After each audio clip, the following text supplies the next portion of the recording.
Evening. I would like to call to order the September 25th, 2013 meeting of the Milton School Committee. Please rise and join me in the salute to the flag. I pledge allegiance to the flag of the United States of America and to the republic for which it stands, one nation, under God, indivisible, with liberty and justice for all.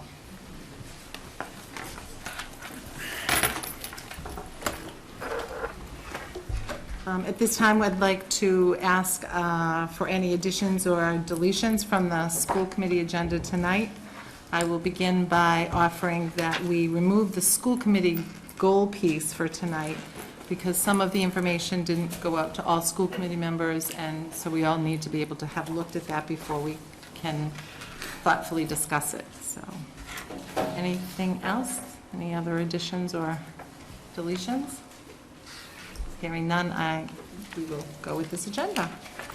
And we'll move into citizen speak. We'll ask Calvin Hennick to join us right here at the table. And please speak into the microphone and state your name and address. Welcome. Thanks. Calvin Hennick, 31 Parkway Crescent. I actually came with a question, but Linda Lee told me this isn't a two-way thing, so I'll just bloviate into the void for a second, I guess. And just ask my question anyway and maybe start a conversation that can continue however you guys see fit. I saw the MCAS scores. I know you guys are going to be talking about that a little bit later tonight, and broadly I thought they looked really great, and we moved to Milton for the schools. We just moved here last month, so congratulations on what I'm sure was a lot of hard work that went into that. One thing that caught my attention, though, and I had a question about, was that I noticed really stark differences in achievement levels among students of different ethnicities, and then also among the 4 different elementary schools. So if your kid goes to the Collicott, they're a lot more likely to score advanced or proficient than if they go to the Tucker, for example. And again, Tucker scores above state averages. They're doing really well. I'm not criticizing anybody, but I wondered if it was something that the district and the school committee members had looked at, and if it's on your radar and if you're concerned about it. And then also just, if you're a white kid in Milton, you're a lot more likely to score well than if you're a black kid in Milton. And that's concerning to me too, as the father of a biracial son who may go to the Glover, may go to the Tucker, depending on enrollments when he turns 5. So wanted to throw it out there. You're probably not going to say anything back, but thanks. So as I said to you, we do have a response to Citizen Speak time at a later time. So you will hear from us publicly, wonderful. But thanks a lot. Good to just meet not you. right now. Thank you. Thank you. Welcome to Milton. It's so impressive. You've only been here a month and you've already been to a school committee meeting. Really impressed. At this time, I'll entertain a motion to approve the minutes of the Milton School Committee retreat on July 10th, 2013. So moved.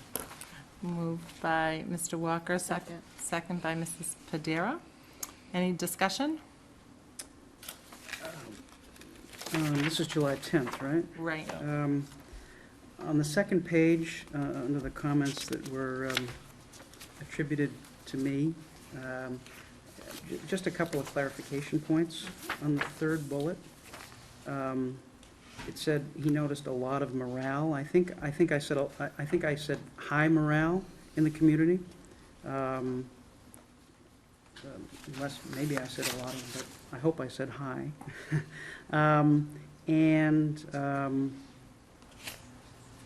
That is it. That's it. Any other additions or corrections? Hearing none, all in favor? Opposed? Did you vote, Mrs. Padera? Yeah. Okay, sorry. It's unanimous, thank you. Sorry, I just didn't see your hand. It was late. I'll entertain a motion to approve the school committee retreat minutes from July 31st, 2013. July 30th. Okay, I'm just reading off the agenda, and it says the 31st, so I stand corrected. Thank you. So moved. Moved. Second by Mrs. Padera. Thank you. Any discussion?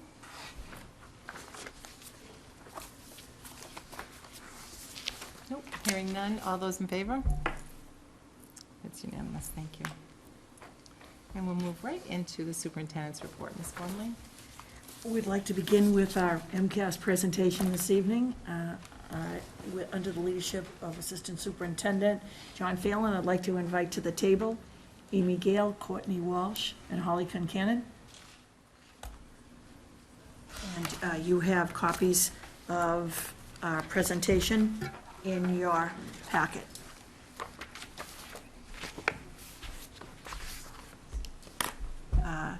While everyone's getting seated, Courtney Walsh is our Milton High School Math and Technology and Business Director. Holly Concanon is our Elementary Math and Language Arts Coordinator at the Collycott Cunningham. And Amy Gale is our Elementary Math and Language Arts Coordinator at the Glover and Humanities Coordinator at the Pierce Middle School. So I appreciate the time and work. This team has been working all summer as different stages of our MCAS scores were given to the district, working to go over those results and use them in planning for the coming school year. And they're experts in accessing this material and digging down into the data, and I appreciate the time and talent you've put into this, along with Mr. Phelan in this presentation for the public tonight, with a very timely citizen speak question at the beginning. So I'll turn it over to you.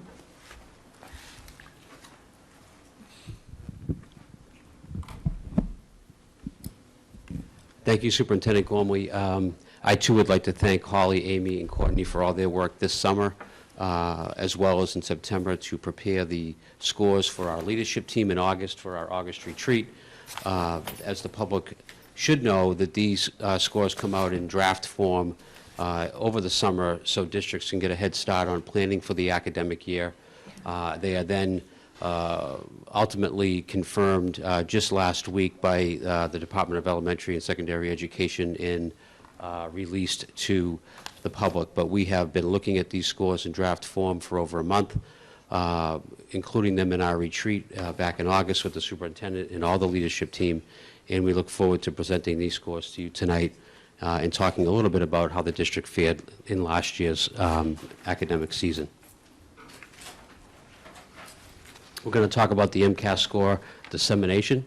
First of all, last week, September 20th, the scores came out. And believe it or not, even though we have them for a month and a half, it was down to the wire with certain scores that need to be decided by the state, that each district submits challenges to certain student scores and certain absenteeism, et cetera. So there is a period where the district does a lot of work to make sure that all of the students who took the exam in Milton have their score correctly and accurately portrayed in the district level scores and on their individual report card. So they did provide that official score on the 20th, and we hope to have all scores in the hands of parents and students next week. So we received boxes and boxes of report cards. They're being prepared to be mailed out, and they should be at everybody's doorstep at the end of next week, the week of October 1st. This is not a very good version of what that report card could look like, but this is what it will look like. You have a copy in your packet, and for the viewing public at home, this is a 2-page document, front and back, outlining the score of your child, outlining the score of your school, and outlining the score of the district.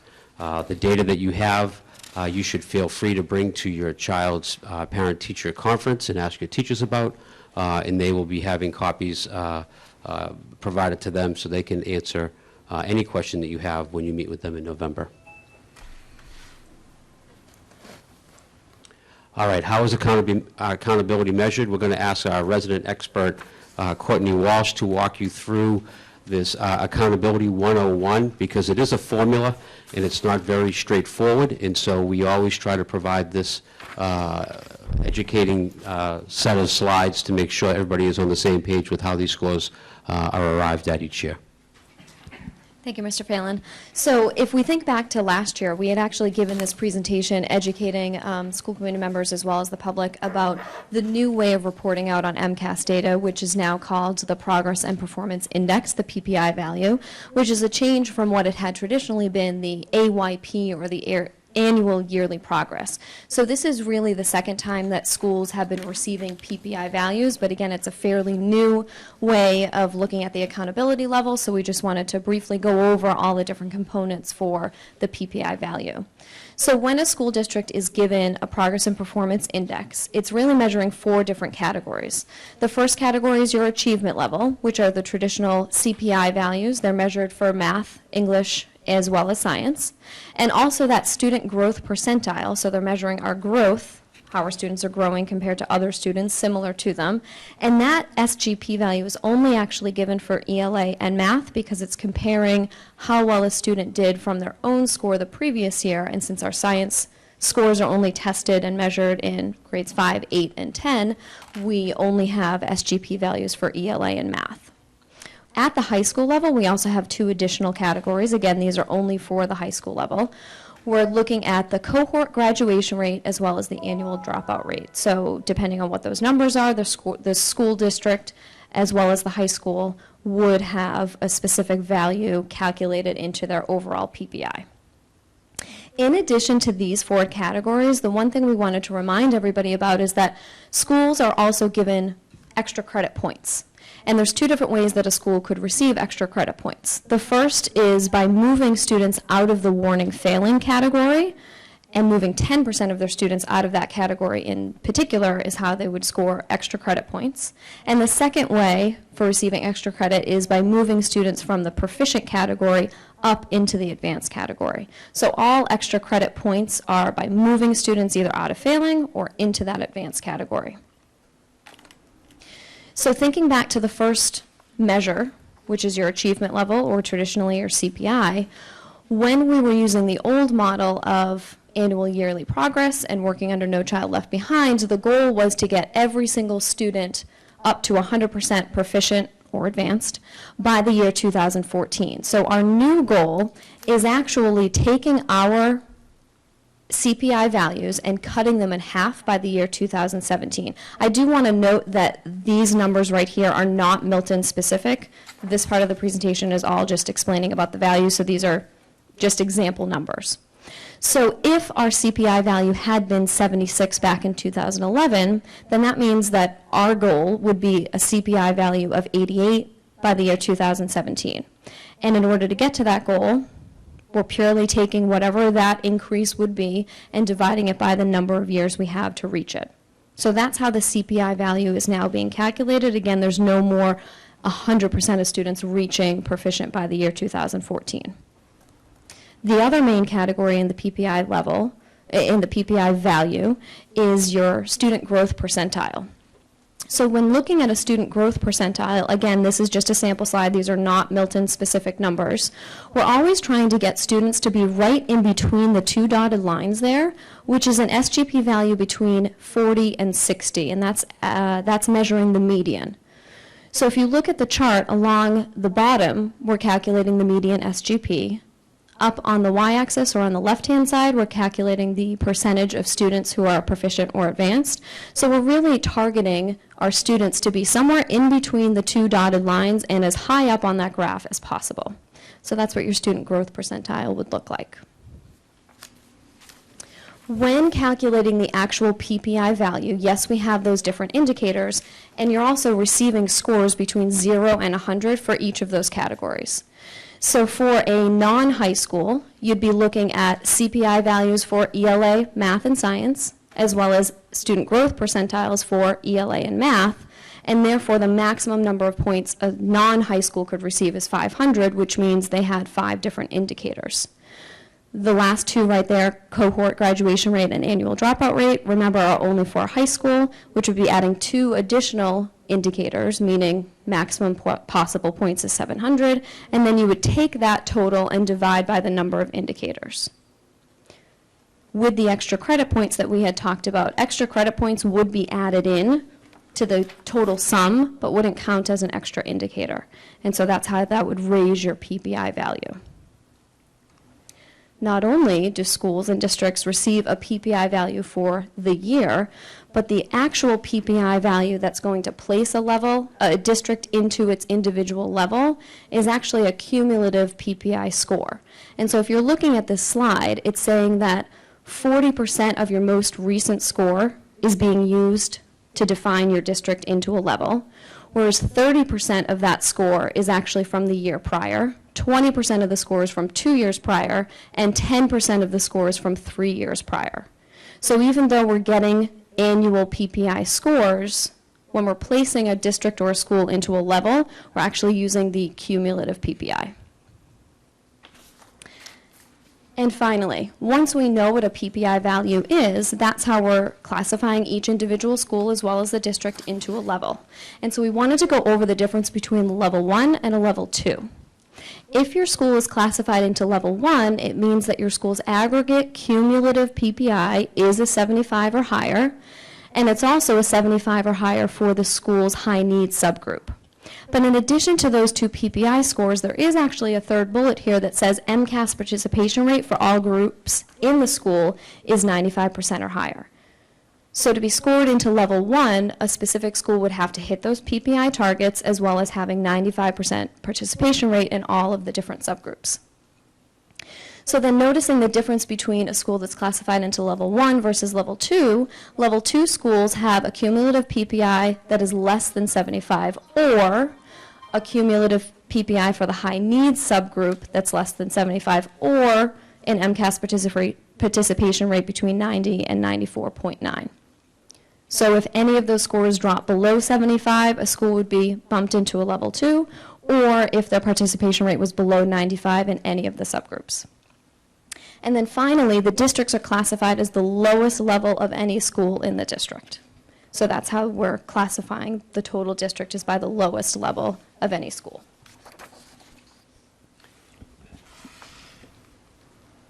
If I could just go back to this one slide and make a point as we talk about how a district is classified for level 1 or level 2, to tell you a little bit about how fine lines can be drawn for a whole district's level and designation. The first two bullets are definitely around student achievement scores over time and for the year that people are being assessed. This participation rate, notice it's 95% attendance for all students and all groups of students. So if you had a small group of students for which participated in the exam and 1 or 2 may have been absent or maybe had their test not taken for a variety of reasons, your participation rate could go down to 94 because one student did not come to school that day and maybe didn't have an excuse or maybe was not in school and did not take the exam, and under the definition by the DESE, that was not an appropriate day off or designation for him or her. That could make your whole district become a level 2 district just by that. So that wouldn't have to do with performance of the school or performance of the students. So they're really emphasizing that they want every single child tested that you're responsible for.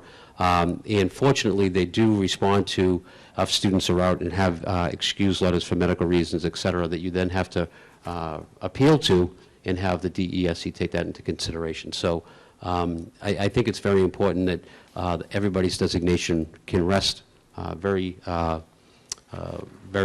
precariously on just attendance in and of itself.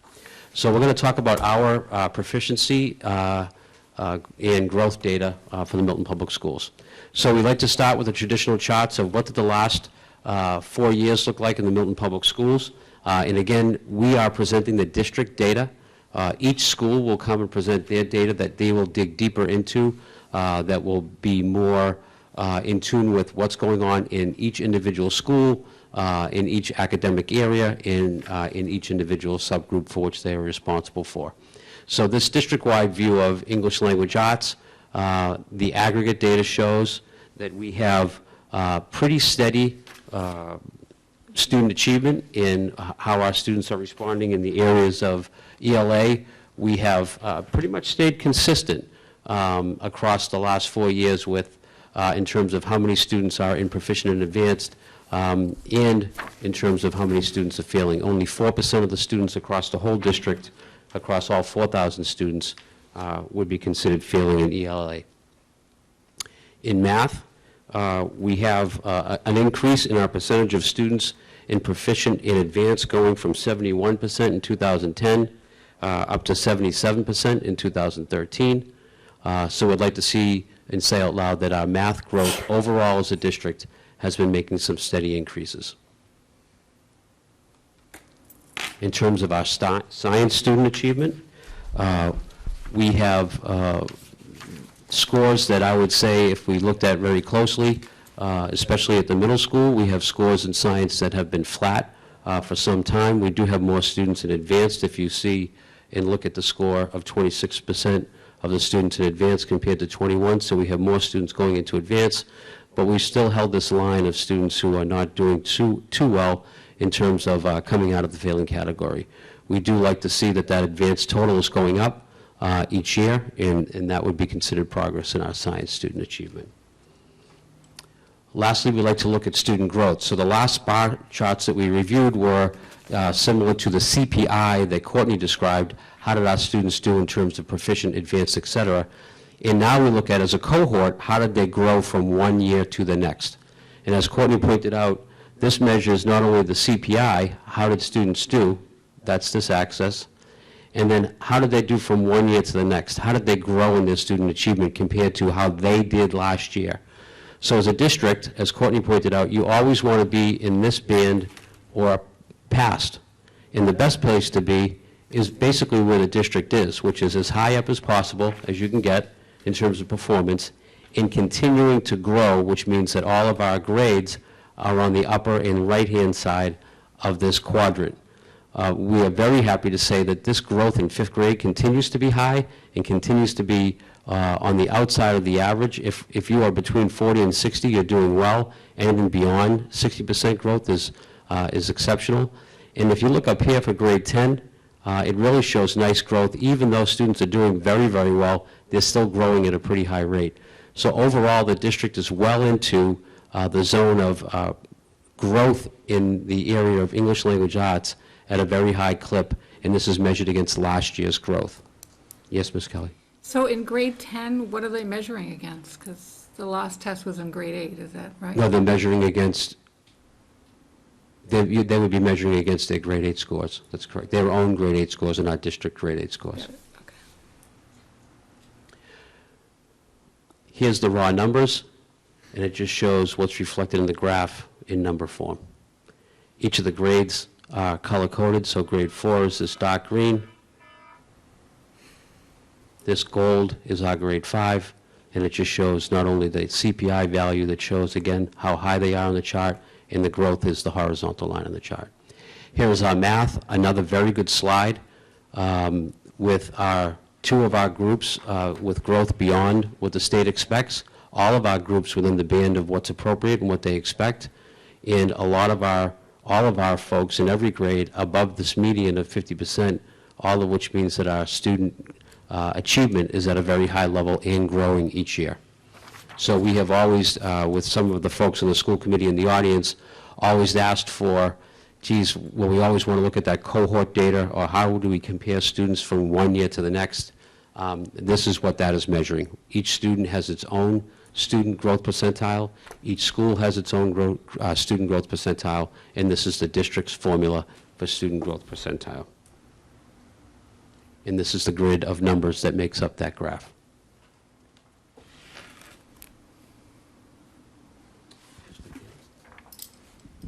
Thank you. The last two slides are definitely my favorite, and I think now would be a perfect time to say congratulations to the students and also to the teachers. Well done. So I'm happy to talk a little bit about the accountability for each elementary school, and we'll start by looking at the Tucker Elementary School. You can see that the Tucker Elementary School received a level 1 status, and they met the gap narrowing goals. You can see that the bars, the horizontal bars, represent every group of students within the school. You can see the top says all students. So when we look at all students, we see that we're at the 87 mark, which exceeds the target of 75. The red dot represents the target of 75, and you can see that at Tucker School, they've exceeded that target for every subgroup. All students represents the whole school. Then we have the high needs group. The high needs group consists of the next three groups that you see here. So we have low income, ELL, and students with disabilities. Those three subgroups make up high needs. You do not see a blue bar for every category because we need to have at least 30 students in that category to have a line. However, combined, all 3 of those categories will be in high needs. We also have 2 other subgroups at Tucker Elementary, and you'll see the African American Black as well as the white subgroup. And again, achieving the level 1 accountability status. At Cunningham Elementary, you'll see less lines because we have less subgroups. I want to remind you that in order to have a line, you have to have at least 30 students within that group.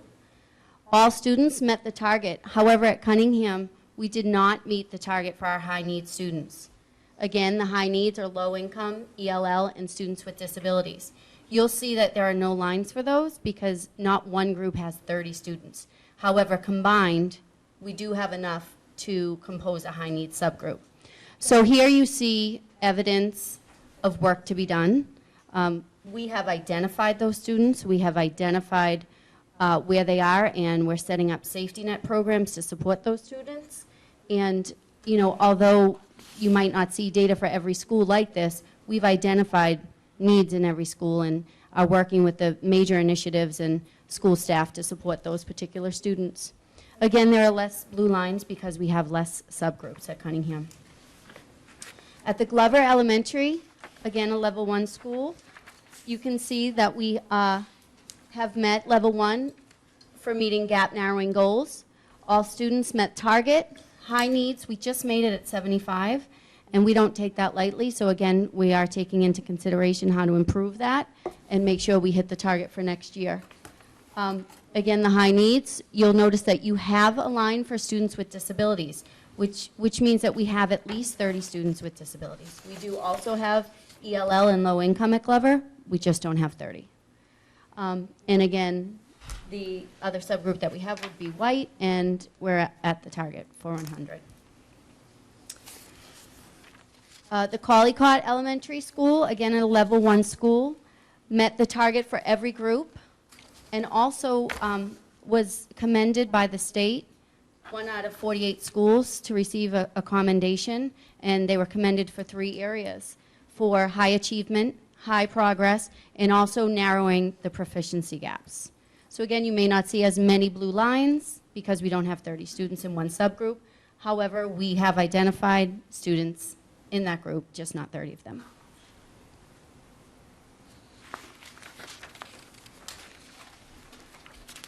I'm going to talk to you a little bit about Pierce Middle School. You will notice that the Pierce Middle School has a level 2 designation. We are not, according to the DESE, meeting our gap narrowing goals. But you'll notice directly below that the number 72, and that's an indication of the percentile that we fall in the state. So if you look at similar middle schools in the state, all middle schools in the state, we are in the 72nd percentile of all middle schools in the state of Massachusetts. When you go below, also, this slide is in stark contrast to some of the elementary slides because we take all of the students from all of the elementary schools and bring them to Pierce Middle School, and we make up almost every single subgroup within the one building. So we are meeting our target for all students. We are falling below the target for our high needs students. Again, that would be our students in low income, ELL, and students with disabilities. And those lines are broken down beneath that. I think we have one for everyone except for ELL, meaning that we have enough students to make up 30 to make those individual subgroups. Could you just say what ELL stands for, please? Sorry. English language learners. And then moving down, you'll also notice we have an Asian subgroup, we have an African American Black subgroup, and we also have a Hispanic Latino subgroup, which was a real highlight at Pierce this year because you'll notice that they met the target and were at 96. So that was a really nice number to see, and that has been a growing subgroup at the Pierce Middle School. We can go to the next slide. Milton High School, level 1 status. But why I pointed out that 72 on the prior slide, you'll notice that Pierce Middle School was in the 72nd percentile for middle schools. Milton High School is in the 72nd percentile for high schools. This illustrates how narrow that gap is between level 1 and level 2. So even though we're in the same percentile, we happen to be a level 2 at the Pierce Middle School, level 1 at the high school. There are some fewer lines for the Milton High School because we are only testing grade 10 at the high school, whereas middle school we have 3 grades tested, we have 1 grade tested at the high school. We're meeting the target across the board. In our high needs subgroup, we only have enough for a low income subgroup here at the high school, but the other 2 do count into making up the entire high needs subgroup. So that represents the high school. So the district, if you look at all the data merged into what it would look like for the district, we have met the target for all students, and we need to do more work in reaching that target for our high needs group. When you break down that high needs group, our low-income students, our ELL students, and students with disabilities all have work to do to make that number. And also, we have work to do in the area of our African-American Black students. We did make the target multi-race, Hispanic, Latino, and our Asian subgroups across the district. We also met the target in our white students. Now, just to go back to what Courtney started with, these levels are decided on not only the scores that were in the spring of 2013, that's 40% of our scores. This level is also made up of the last 4 years' worth of data that add up to the formula that Courtney started with. So each year doesn't mean you get to start fresh. It just means that you get to add good scores and put it into the formula, but you're always carrying the last 4 grades or the last 4 testing seasons with you, and that's how this level system works with the state. So we obviously have work to do that we would like to share what the guiding principles are for that work. But before we do, we just want to, for the folks at home, ask a few quick questions that they may have, that they may have missed. It's not a quiz, but it kind of is like one. What grades are tested in what subjects? Just to be clear with our parents, students are tested in ELA and math in grades 3 through 8, and also in grade 10, so we skip grade 9. In science, they're tested in grade 5 and grade 8, and depending on where you take biology, you're either tested in grade 9 or in grade 10 at the high school. What's the number of students needed in any subject for the data to be reported? Each school, at the school level, needs to have at least 30 students in any subgroup to have that blue line represent the student progress. That does not mean that if at the Cunningham, as an example, if there's less than 30 students in any of those subgroups, that they can't go back in and identify those students in that subgroup if there's only 18 and look at their scores and include them in that work that they do at the building and classroom level and at the subgroup level. So that work is being done at every school. So just because, worth repeating, just because there's not a subgroup being represented at a school does not mean that there are not students in that subgroup that could potentially need closer attention regarding their student achievement scores. And not to give away the process for the work, but we do start with who's in needs improvement, who's in warning, first and foremost, who are they, how come, and we start to move that work forward from that premise. Which subgroups make up high needs? Our English language learners, which is ELL, our special education students, and our students who are designated as low income. If you don't have any subgroup reported, do we have the ability to look up the data? Yes, we do, and we do that very, very aggressively. And how can the aggregate PPI be 100 while high needs is only 75? So what we're trying to say is it might be hard for people in the audience to say, that doesn't average out all the time. If we have 100 here and 100 here, how can you still have a PPI that's less than that number? These are not averages. This is a very complicated formula that plug in a lot of different student achievement data points and come up with a level system that should represent the growth of the students that we have in front of us, as well as the student achievement that we have experienced with those students, as well as the student rate of attendance during the testing period. So it's not an average. It's not like how did I do on all those quizzes, and my average should be an 83 or an 84. They come in chunks of 25 for the most part, and so it's not an average-like formula that gets represented in this number.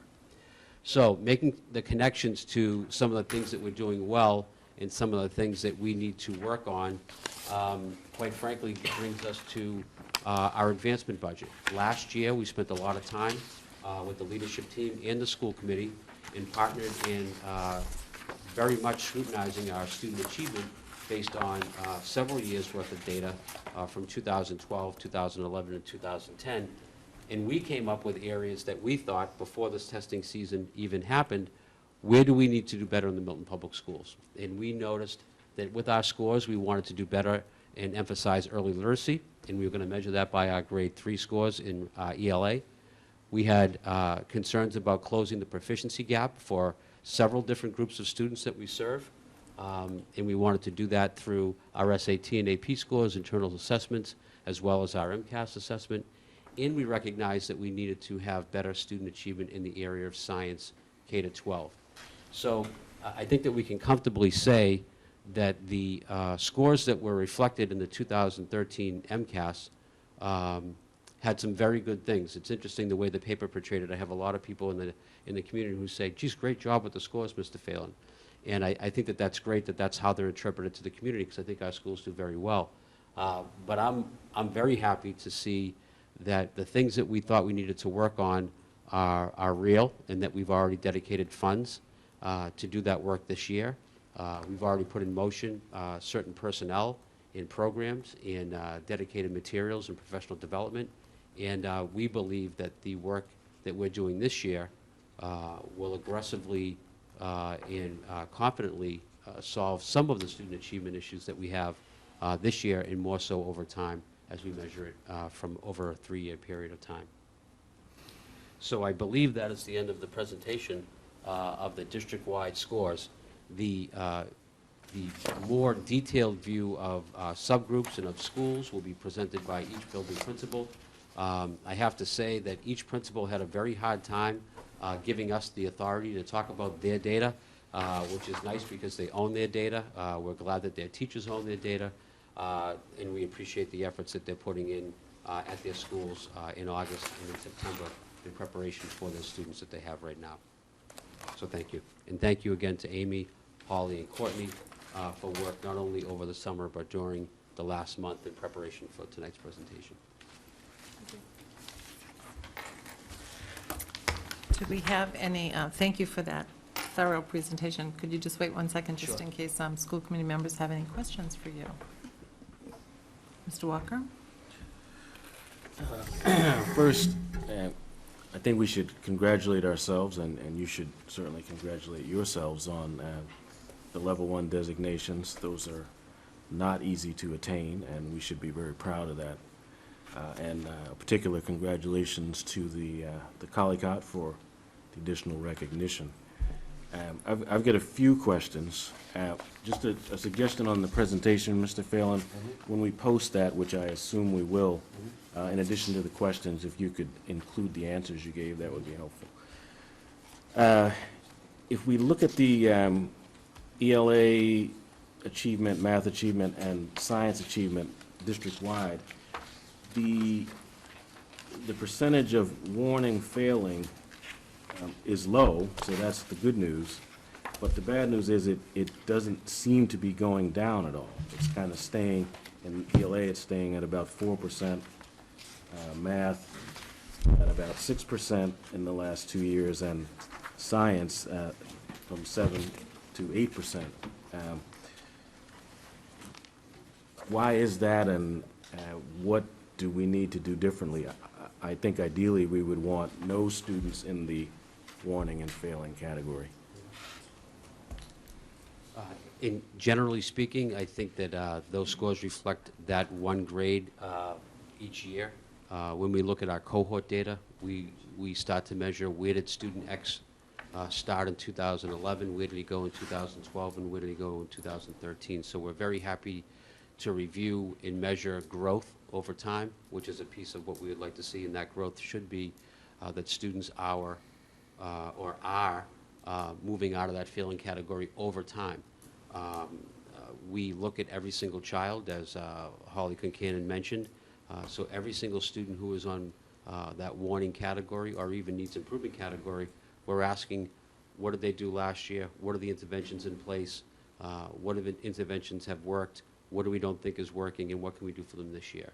So I think it's a complicated question, and it rests in making sure that our curriculum is aligned So if we have 88 or 90% of our students doing well, why aren't we having those 4% doing well? So we want to make sure our curriculum is aligned, and we want to make sure interventions that are specific to those students are in place to support those students. So I'd like to see no failures, period. With 4,000 students, that's our goal. So I can't speak to the exact reason for those 4% of those students over time, but I know that we know who they are, and we have strategies and interventions in place during the school year, sometimes before school, sometimes after school, and at times on Saturdays and over the summer. Madam Chair, I have two more questions and a suggestion. Should I keep going, or do you want to? Okay. Second question is, if we look at the individual school information, particularly the overall performance relative to other schools in the same school type, there's a dramatic gap between the Tucker and the other elementary schools. Tucker's at 67% percentile, Cunningham's at 86, Glover's at 90, Collicott's at 90. What accounts for that? Tucker has a student performance index that's not as high. So if you go back to their student growth, this chart right here will, one of the things that Tucker has been very successful at, and what we feel is the very good work that they've done, is show growth each year. Because all you can ask from the students that are in front of you is that there's growth each year. And so the students at the Tucker School 2 years ago had the highest achieving in the area of student growth in math of all 5th grades in the state. So, but it does show that their student achievement level might not be as high. So there's not as many students in needs in advanced and proficient. So Principal Ureski last year very much focused on her interventions for not only students who were looking to move from that warning category or needs improvement to proficient. She also worked very hard at moving students from needs improvement and proficient to advanced. So it just means they're considered by their overall score to be amongst that percentage of schools in the state. That's the essence of that number. Well, I should ask the difficult question that nobody wants to ask, Mr. Hennick referred to. So that they have been making progress, and that's what we should celebrate. Is the gap, they started from a lower point, obviously. Why is that? Is that because of the diversity of the population, or are there some other demographics that account for that? I mean, why is the Tucker so far behind? I can't answer that question other than to say that if they're ranked 67 versus they're in the 67th percentile, it is a representation of their overall student achievement over time in their student growth. However, and that is something that has to improve continuously over time. And I think that in the last 4 years, the Tucker School being a level 1 school on its own after years and years of being, when we measured schools by AYP, not meeting that designation, I think it's a success story that each year, this school in the last 3 years, I believe, has met all targets in all categories. So I can only say that over time, if that growth continues, and quite frankly, 2 years ago, when it happened 2 years in a row that they had incredible growth, we at the table were saying, you can't keep growing that fast each year. And each year, the Tucker has made believers of folks because they have been growing. So I would like to see, and I think you're referring to the 67 number? Yes. I would like to see that would be growing each year, that we see the student growth percentile go up. So that 67% should be following that number, because as they continue to get better each year, which is all you can ask, if that happens in a consistent manner, which it has, then they should be outperforming more and more schools in the state. I have a suggestion, which is that rather than do the individual school presentations one at a time, that we do them on the same night. For 2 reasons. One, because if we do them one at a time like we did last year, that extends it over a couple of months.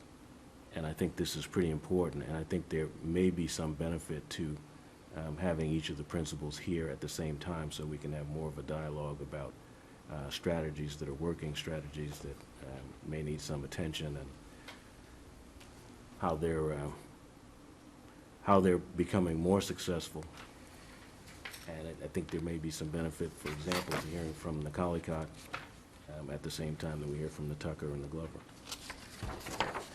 Okay. And I do think that that was a suggestion that was made at our retreat when we were discussing the formats of our meetings, that we would take the MCAS piece out of the individual school reports when the school site council was there and just have the principals together, so I agree, Mr. Walker. Thank you. Mrs. Yeah. Padera? So I would just have a couple questions. Mr. Phelan, you said something about the participation rate. Did that affect us at all? Did we have 95% participation in all groups?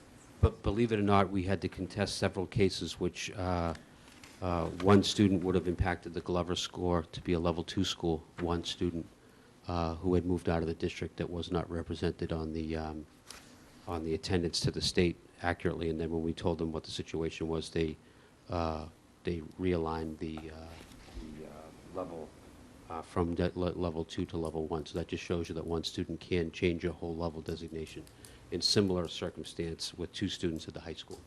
So the state shows you all the scores in preliminary form, and the guidance counselors and the administrators and the coordinators have to come in over the summer and look at every single child's score and their attendance to make sure that no one was missed.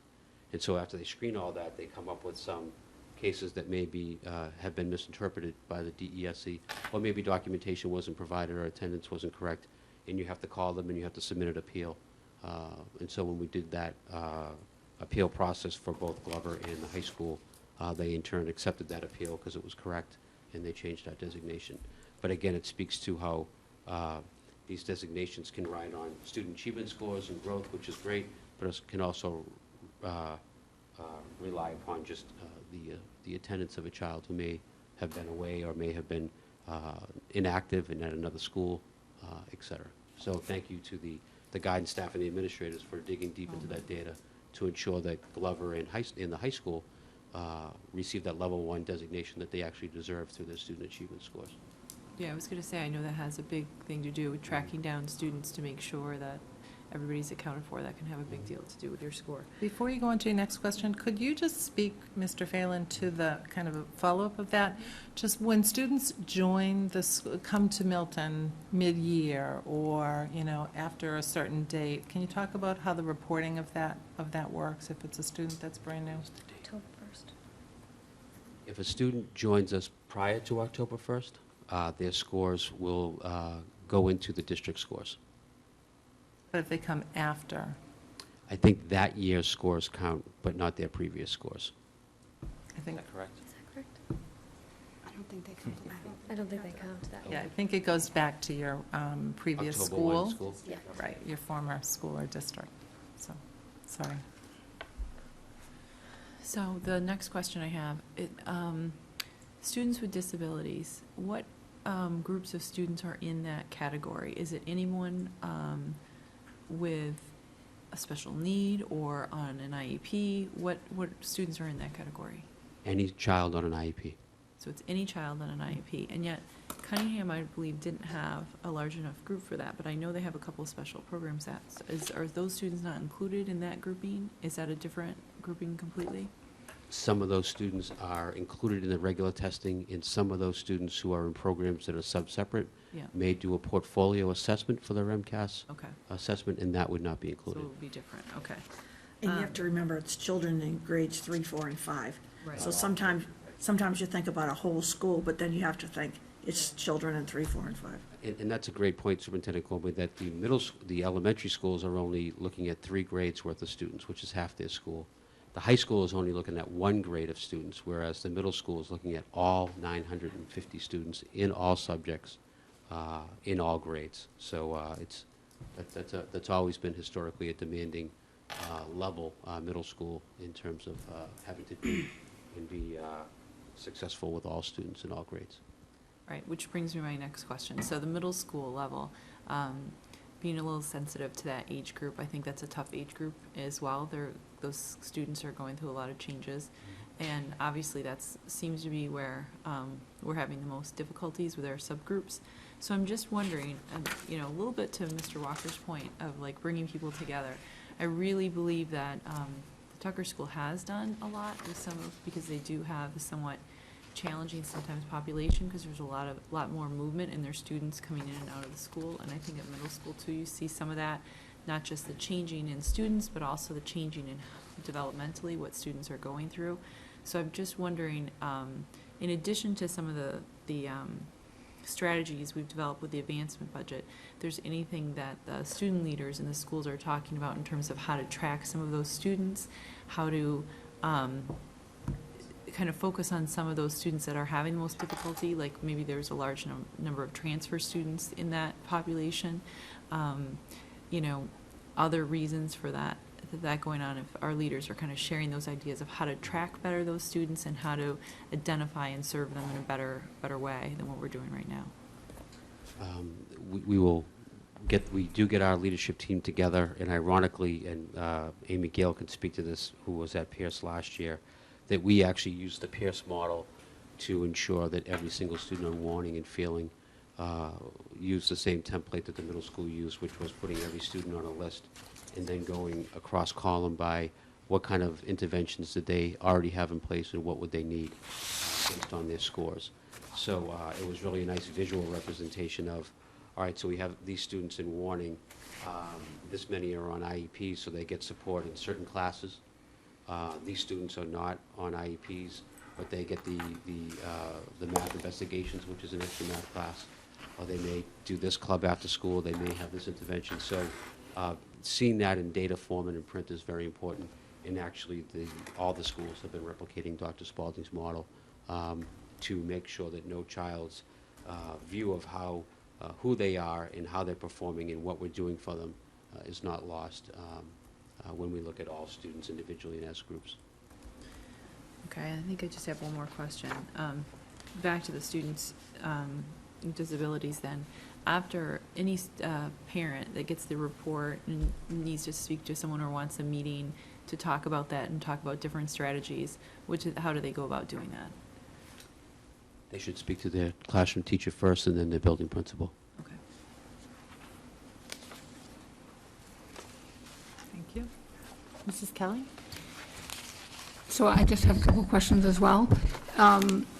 The bar chart graphs, those are all students, correct? When we get to the, what are we calling it? Accountability charts by school, that's only measuring students that were in the previous grade, the previous year, right? So anyone who was new to that particular grade would or would not be included in that? In that type of chart? Yes. It would depend if they came in on or before October 1st. So if it was a child who came into the district prior to October 1st, then they're included in our accountability data. If they came into the district after October 1st, then they're not included in our accountability. So if a student comes new to us in 6th grade and they register in the summer, they're still included as a cohort, and what we're measuring is the scores that they get in the Milton Public Schools versus a different school district, is that correct? Do you see what I'm saying? Individually, they're measured against their own cohort that they may be in as an individual. How that translates to the school, I don't know if I could make that mathematical leap to explain it or not. Do you know what I mean? I'm just being honest with you. I understand your question, and I don't want to give you a direct answer because I'm not sure what the direct answer is. Right. I'm assuming that all their portfolio of scores that come with them are applied then to the school's portfolio of scores, and we are responsible for them in some mathematical way. Right, and I guess that's what I'm asking about. So how is that accounted for, and is that accounted for? Maybe, I mean, you obviously are stating what you believe to be, that they are included in our scores, and they're benchmarked somehow against what their previous history in MCAS has been. Correct, that's my understanding. And if I might, that's why we have EPIMS and SIMS, because you're tracked across the state by a number, and your scores go with you. We'll follow up on that, but your scores go with you. You have a number, and when a child transfers, they come in with an EPIMS or a SIMS. Right. And my next question is there an elementary schools chart like this? So in other words, not separate by school, but so that we could see really the subgroups across elementary? Like district? District? District elementary, I guess, would be a way of looking at it.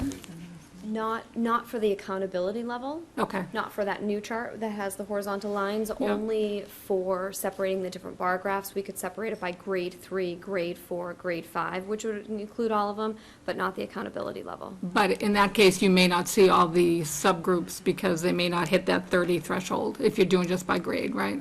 Right. Okay. But Mrs. Kelly, that would be a really interesting data point to see if we could look at the collective elementary grade and then see the middle school where they all come together as well. So that's really, That's I why never thought of that before. think- That's really interesting. Maybe a suggestion to the DOE, I don't know. Let's call them and ask them. Sorry. And then, Thinking, I can tell they're thinking about that. They might be able to create that. I was just Yeah. thinking about the next job we just received. You know, we'll work on it. and I looked at last year's presentation, and I think last year's, when it came to the bubble chart, I'll refer to it as, it was presented not by grade, but by school. And I'm just wondering if we can get that set of data, just because I think it would be able to be good to be able to make that comparison. And then, just to piggyback on some of the previous comments, the fact that we're into an advancement budget, that all these initiatives are going forward, and it's based on all this data, I think we would really benefit from having some very good discussions on, before we get to sort of site council reporting, exactly, what each school principal and their teams are doing, just because I think that will be beneficial. And if I might spin off to what Mrs. Kelly's speaking to, that based on the data, the school committee charged us for people just viewing in last year, if you want to move the Milton Public Schools ahead, what would be the initiatives? If you were able to hire new personnel, curriculum materials, programs. And so in this very room, we came together, 23 administrators, department heads, vice principals, principals, and we brainstormed, art and music programs, phys ed, athletic budget, programs across the district. And we came to a consensus over several meetings that based on the data, that we knew that we needed additional funds to purchase science materials across the district. We needed administrators to really drive the professional development with our teachers around those curriculum materials. We knew that at grade 3, for early literacy, we had 71% children in advanced and proficient. We knew that we needed reading specialists. And so the data were, again, we want to excel, but we believe with the materials, the assessment materials, the 2 reading teachers, the 3rd grade reading score in proficient and advanced is the same.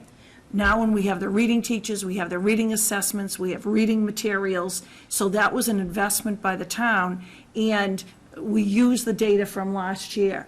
So between personnel, teachers, administrators, curriculum materials, assessment materials, money for, we're talking about moving students out of failing into needs improvement, and in data that I'm going to give you later tonight, I've provided you with the actual points in every school. Mrs. Kelly asked about, in particular schools, the actual points that each school received for moving children from failing to needs improvement, and then points for moving from needs improvement to advanced.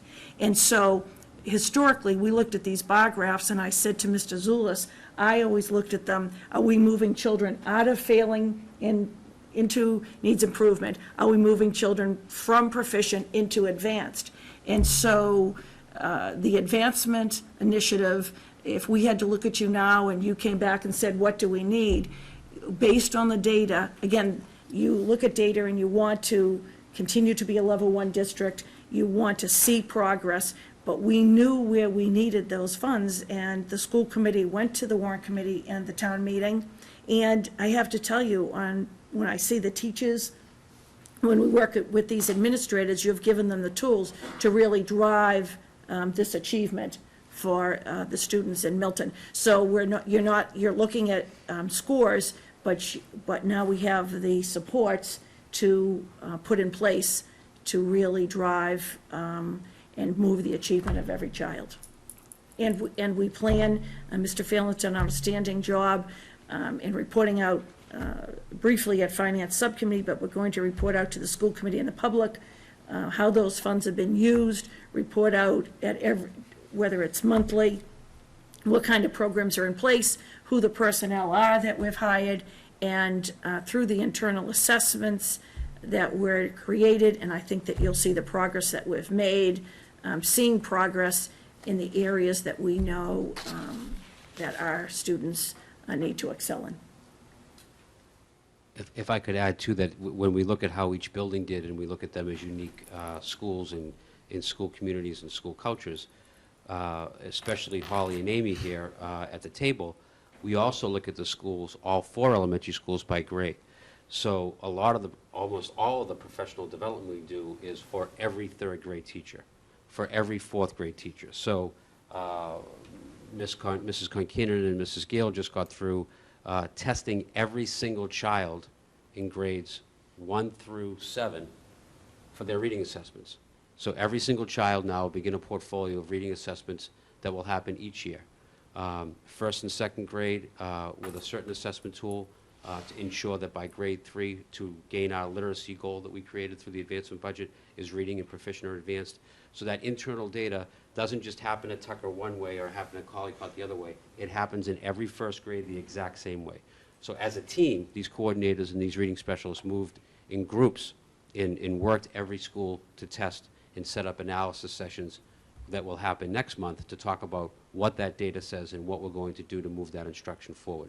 That's the type of work that happens across the district. So when we look at what's good in one school and what's happening in another school, especially at the elementary level where we can compare apples to apples, meaning 3rd graders at one school versus 3rd graders at another, we want to make sure every student has access to the assessment data, the curriculum, solid teaching and instruction, and then by building, we can recognize that that building principal is going to say out loud, with all that going on across the district, what do I need to put in place that's unique to my school that may be a strategy for students who are not meeting with success that can be successful for those students in my school that also I can share with other principals. But that's where that building-based stuff comes, and that's where that horizontal consistency across grades come. So I always feel comfortable saying to a parent, it doesn't really matter what school you go to me, because your math unit assessment at the end of September is going to be the same exact assessment. The teacher is responsible to teach you the same exact standards, and every teacher in the 3rd grade, or every teacher, K to 8, gave out a pretest that's already been handed out. It was the exact same. And every single teacher in every grade will talk about what those results look like in October. So that doesn't have anything to do with what school you're in. That's the instructional expectation that we have. That's the curriculum that we have set up. And those are the common assessments and unit assessments that we have in place that are across the district that measure that. But to Member Walker's point, sharing ideas and sharing what works across different buildings at different grade levels or in different subject areas is always a welcome idea to do to ensure that we pick up every child when we move forward. So, Mr. Phelan, with those common assessments, are there benchmarks that have been established for grade level Yes, they have been. achievement? So that's great, and that would be a helpful report for us. Holly might want to speak to that. Sure. Right now in the elementary schools, I'll speak on behalf of the elementary, we are using the Fountas and Pinnell reading assessment in grades 1 and 2. We're also using Scholastic Reading Inventory in grades 3 through 7. And we've established benchmarks described as advanced, proficient, basic, or below basic. If students in grades 3 through 7 receive basic or below basic, we'll also dig deeper using the Fountas and Pinnell for those students to find out exactly where the weaknesses exist and make next steps for instruction based on that.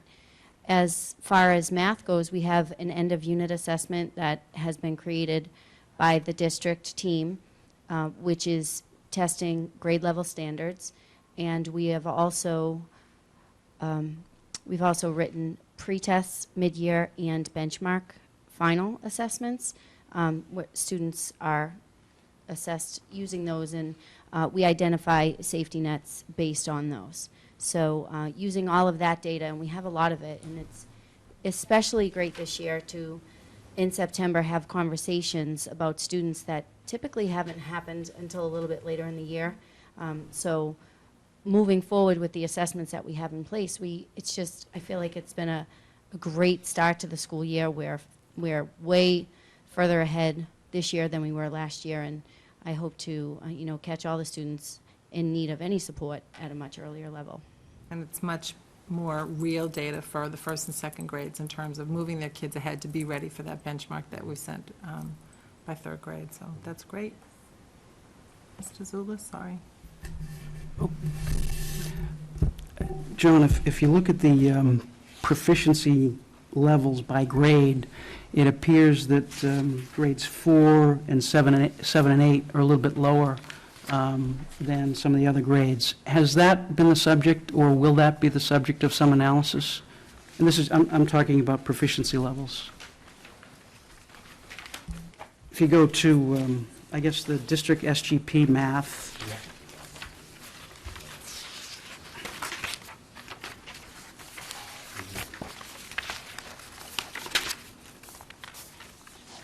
Again, I could talk a little bit about that on the elementary level. Grade 4, specifically, the jump from grade 3 to grade 4 is pretty terrifying for a child. If you have a chance to take a look at the third grade MCAS and the fourth grade MCAS, it's quite a bit. It's quite a bit of a jump. In grade 4, they're also for the first time asked to participate in an English language arts assessment that is not only multiple choice, short answer, and open response, they also have to write a very lengthy essay.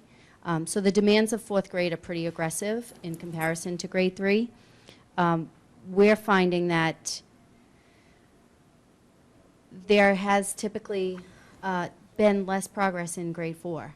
And we have had that. I do believe the demands of the grade 4 student are great, and we're working to prepare them and also to build their stamina, because fourth grade students are asked quite a bit during the season. Is that, Holly, is that something that's true across the Commonwealth, or is that particular to this district? Yes, if you look at many school districts, you will see what they typically call the fourth grade slump.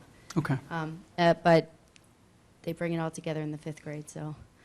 But it's quite a bit to ask of the students, and I do highly recommend the public to take a look at what students are asked to do. All of this information is available on the Department of Education's website. You can see most of every MCAS that's ever been administered. There are certain questions that have been not included for public, but you can see what students are asked to do. And typically, the fourth grade class, again, is asked quite a bit. It's an aggressive assessment. Our students are doing well, as you can see, but we definitely are working hard in grade 4 to build stamina and also to make sure that students are ready to write.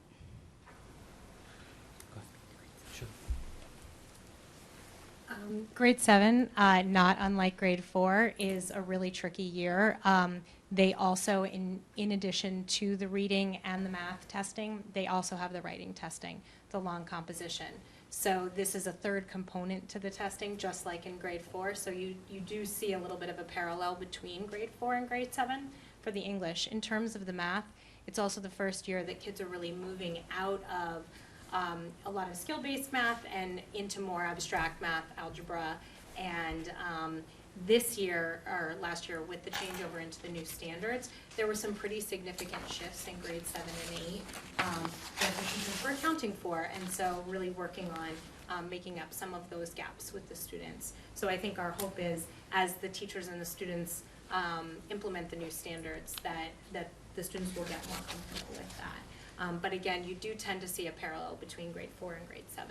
And again, that would be a phenomenon that would be across the Commonwealth, not particular to this district. Absolutely. Okay. And the second, I'm sorry, John.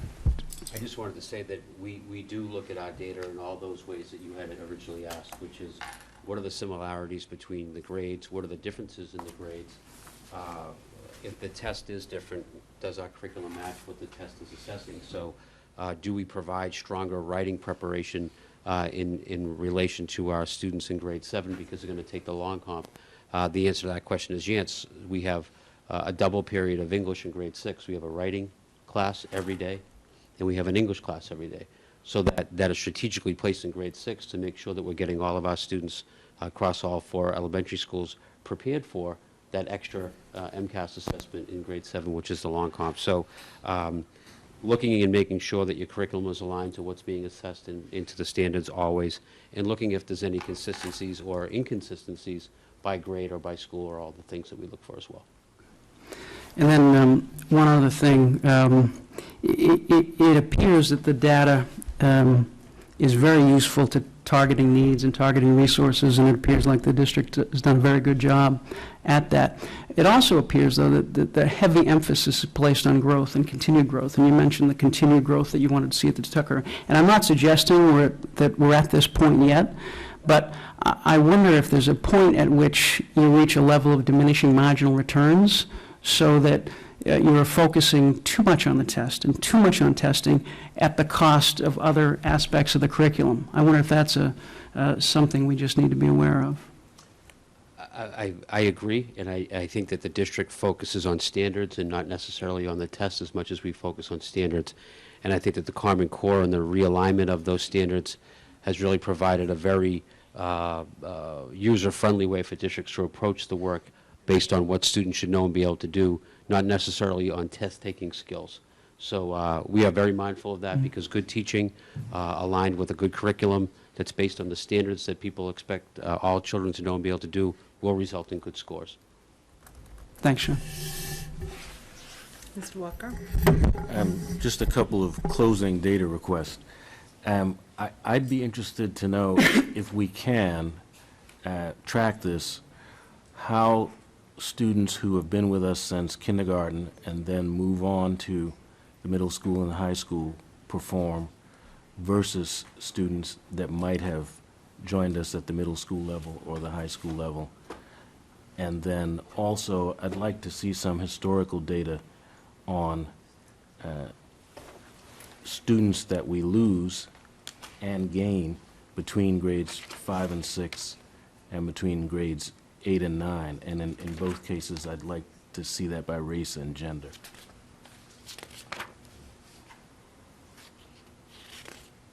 Okay, I understand the question. Thanks. Mrs. Padilla? Oh, sorry. No, you go ahead. No.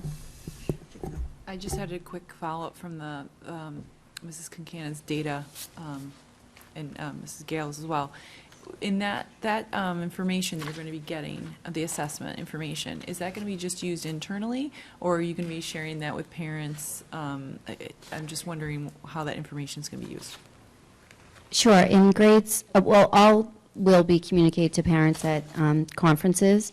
We especially would love to communicate the scores because we'll be able to help parents, help children find just right books. That's something that we work on in schools quite a bit, and the students will know the term just right book. But we now have evidence to support what that might look like, and we have tools for parents to use when looking for books at the library or at the bookstore that are appropriate for their children.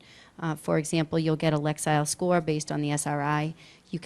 We'll send home a letter to parents that describes how you can use a website called Lexile.com to search for an appropriate book. You can search by genre, by age, but also the most important filter would be the Lexile that you'll receive from your reading assessment. The grades 1 and 2, they will also share the Fountas and Pinnell information during conference time. And I'm sure that many parents will be notified ahead of time by teachers, but that will be the perfect venue to discuss that. The MCAS scores, again, will be going home in the mail this week, and you'll get detailed information about your child's work, including in grade 4, the open response, and the long comp in grade 7. In grade 5, you won't get that because students aren't asked to do that. However, you will get the additional science score. Thank you. I think that information will be really useful. And just as an aside, as a parent of a 4th grader last year, I can attest to the long composition being a very painful process from what that was reported to me. I also just wanted to follow up with, the idea of teaching to the test, because it is definitely a controversial type of teaching and one that we do not support at all. In preparing for the PARCC assessment that is coming, We expect our students to be able to think.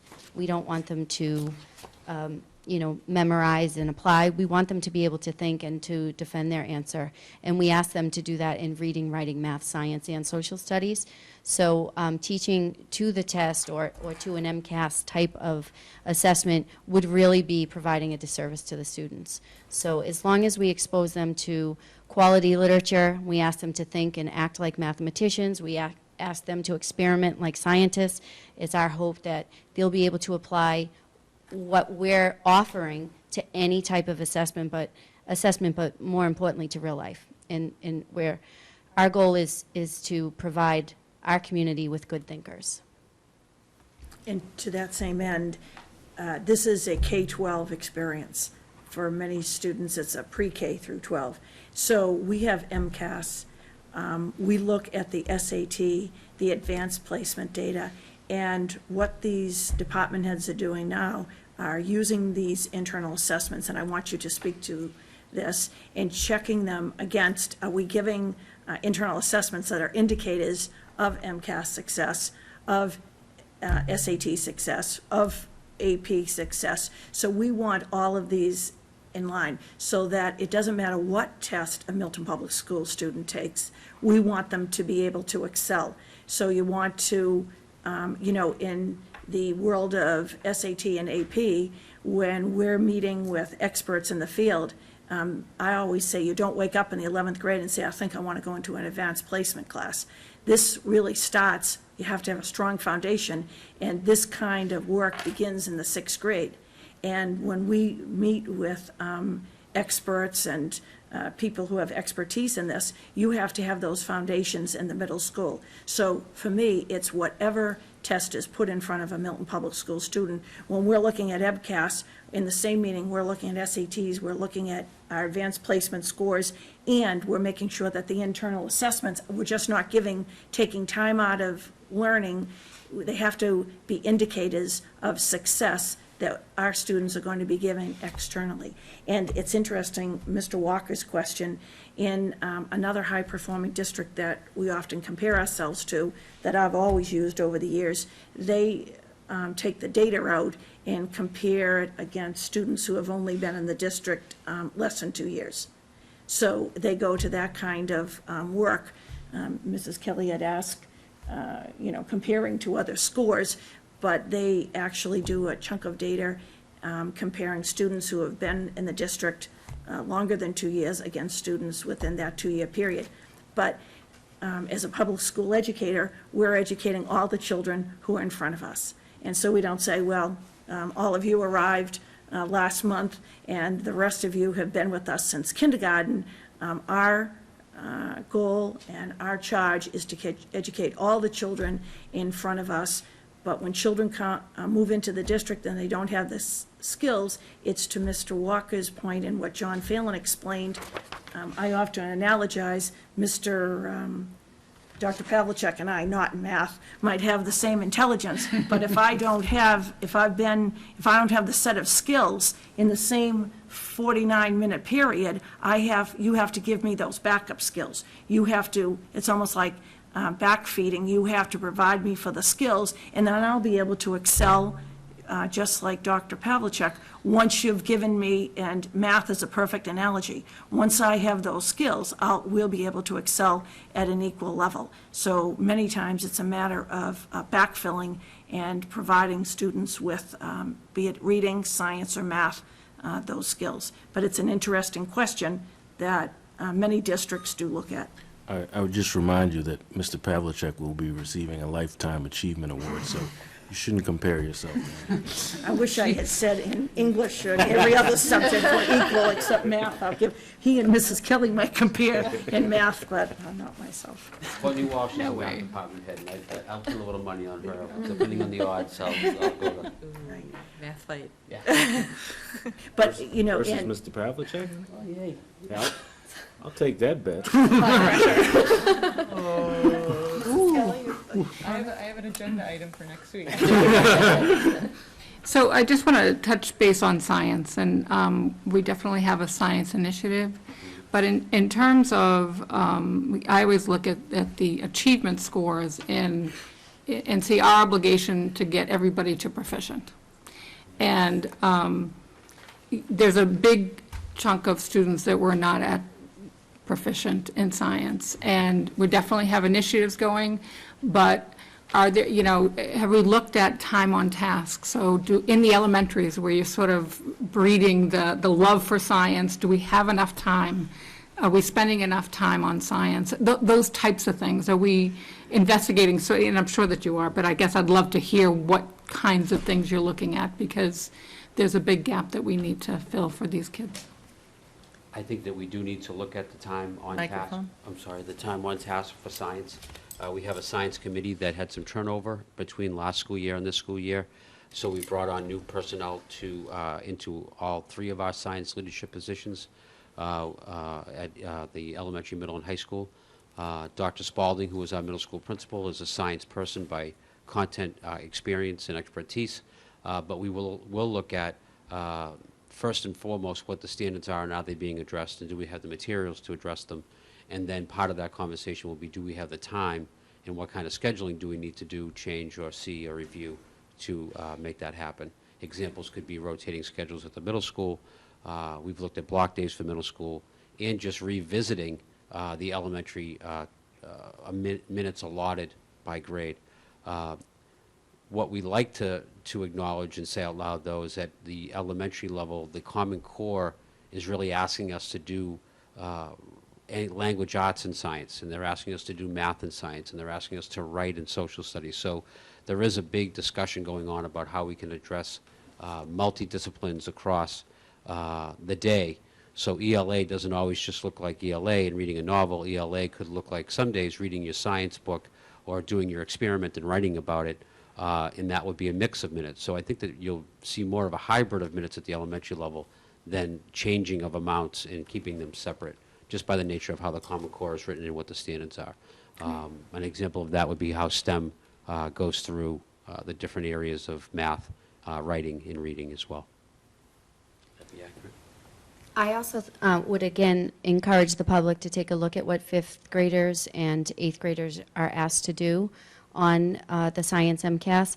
I also would say that it is an assessment of reading comprehension and good nonfiction reading skills. If you have those in little science, you might be able to pull it off.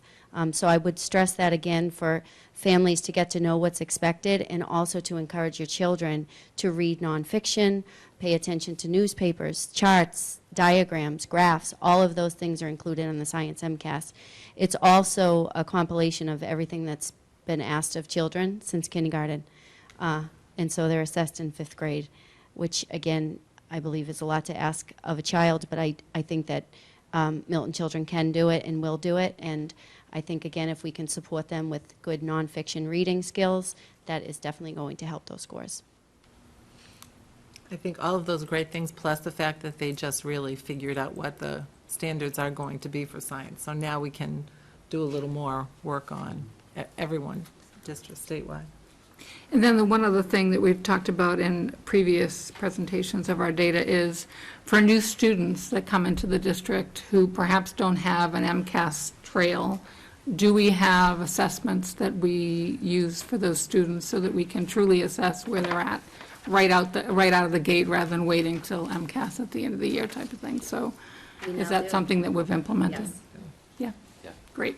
And again, using the assessments and being sure that they have validity and reliability, that they're good predictors of the MCAS test. Not to Mr. Zulus's point, to teach to the test, but to be sure that the standards are in place and we know where the need is.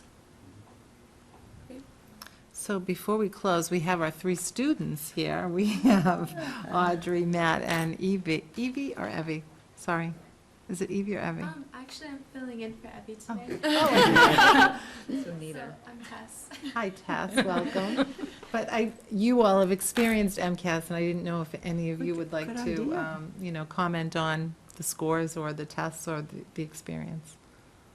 Great idea. Not to put you on the spot, but it's okay to say no. on the spot. Yeah.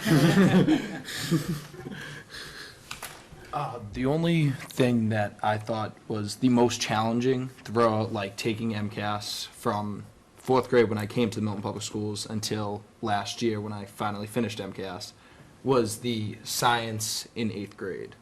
That was one that I felt, and I felt a lot of other of my peers, felt was the most difficult because much of the test that we did was not focused around the curriculum that we did that year. I'm not sure if it's changed because eighth grade was a long time ago, but if the curriculum, like, the curriculum did not teach exactly to what we were tested on. And that was pre-Common Core State Standards in science, so good observation, thank you. Great. Okay, well, thank you to the team for the great presentation. Thank you very, very much. Ms. Gale, Ms. Concanon. Thanks, John. Mr. Phelan. Very briefly, with our happenings tonight, we want to congratulate our Milton High School debate team, who last weekend went to the Yale Invitational Debate, and they competed both Friday and Saturday. We had teams that placed very high in the rounds. Upcoming debates will be in Kingston, Revere, and Manchester, Essex. Last Friday night, thanks to our new athletic director, Larry Rooney, and Milton High School principal James Jett, and school committee member Becky Padera, every middle and elementary school students, something new, were invited to the football game, and they're still talking about students. Was it a crowd or was it a crowd? It was like being on the football team, as much as we did not have the greatest game of the season, because there's a lot to come, but the crowd was awesome. Well, applause to you. You gave, the community is very proud, and it developed a spirit, and it was very successful. We want to recognize Gary Kelly and the boosters who were out there with the cookout. We saw several school committee members going by, picking up their hot dogs, hamburgers, or be it corn on the cob, hot corn on the cob. So it was a phenomenal night, and it's nice to hear right from a football player. Tonight, Weren't you working that stand I as well? was, I Yes, we was, just I need was, to I recognize was. you in that as well. I was back there. She said you were. She said Oh, you were. Ms. Padera was too? Yeah. Tonight, we have the Collycott Open House. Tomorrow night, the Tucker Open House for the viewing audience. Tomorrow night's a very valuable night at Milton High School. The PTSFO puts on a financial night at Milton High School for families, parents, and guardians interested in going to college, their children going off to university. Thursday and Friday, probably the students, I should move down with them for the happenings. It's a very special 2 days. Anyone involved in the Japanese? Go, you take this one. You take it on. Go ahead, explain what's going to happen Thursday and Friday here. Thursday, Identify yourselves, if you will, for the viewing audience. I'm Audrey Erickson. I'm a sophomore.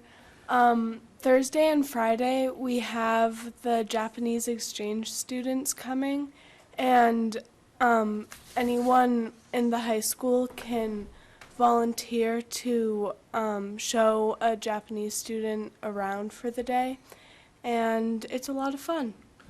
They spend one group comes all day Thursday, another group comes Friday, and this school that we're partnered with in Japan, the only school that they go to in America is Milton High School.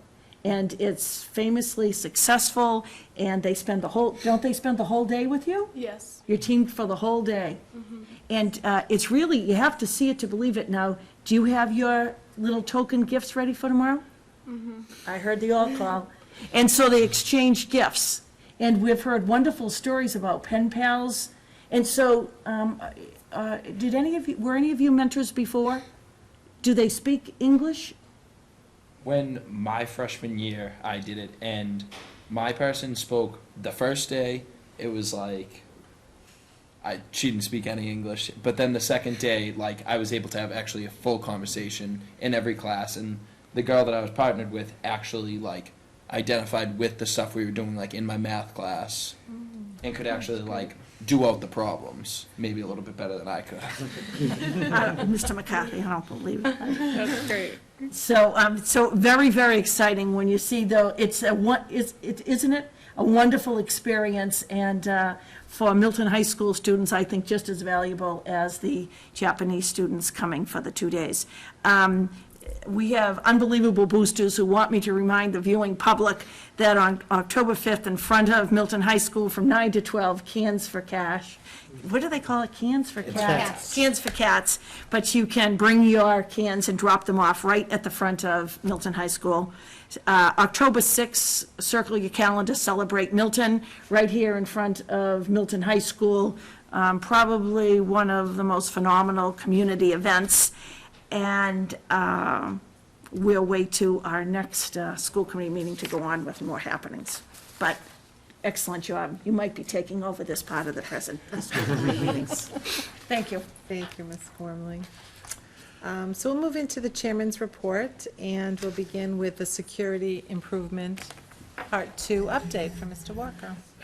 Not much new to report. We've made significant progress. All of the access control systems are up and running. We did a training for the principals and the school secretaries as a group. Mr. Phelan led that. And the vendor. Obviously, that went very well. Still working on making sure we have adequate security at the high school after hours, and still working through a couple of building code issues that presented themselves with regard to 2 of our elementary schools. But in general, working well. As you might expect, we've had some questions, but I think on balance, the population has embraced our efforts to make the schools as safe as possible. We have Mr. Ritchie in the audience for one of our agenda items later, and I'd just like to commend him.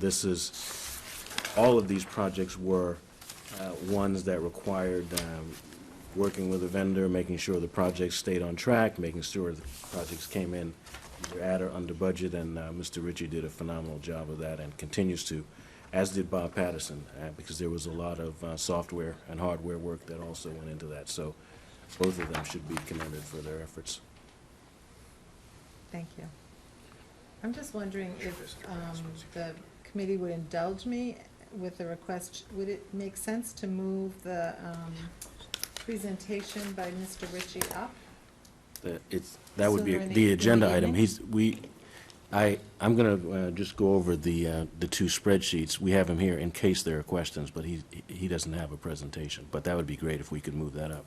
I think out of respect to Mr. Ritchie. Ms. Kelly's nodding. His Good. long day, so, Mr. Ritchie, would you like to join us up here, please?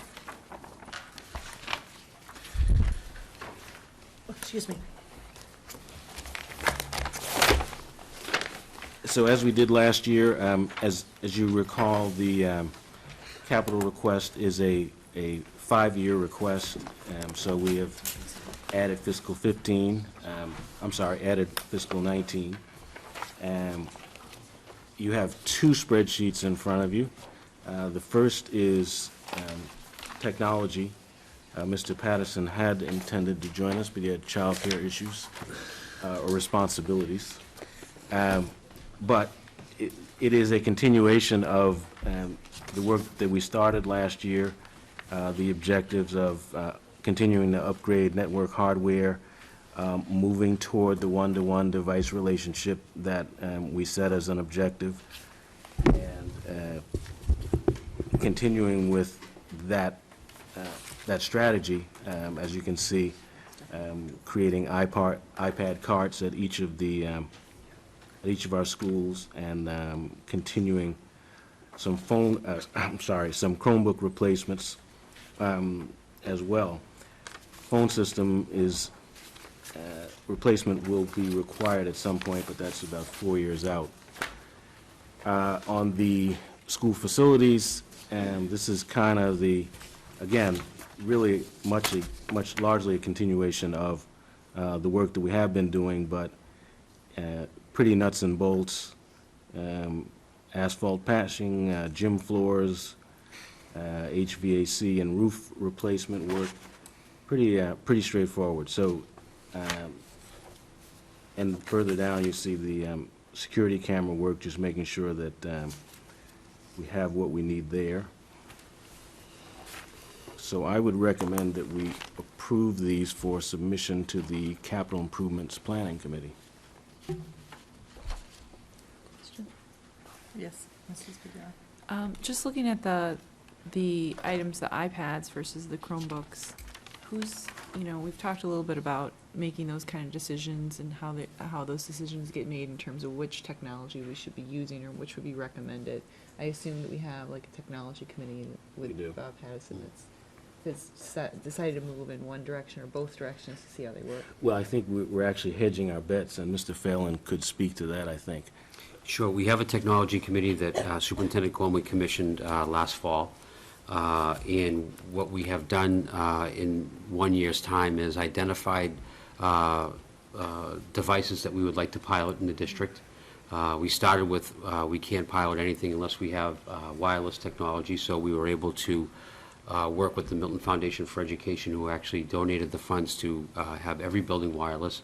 And when we had that platform, the committee got together and started to decide what devices would we like to pilot. And I use the word pilot very strongly because the technology is changing so quickly.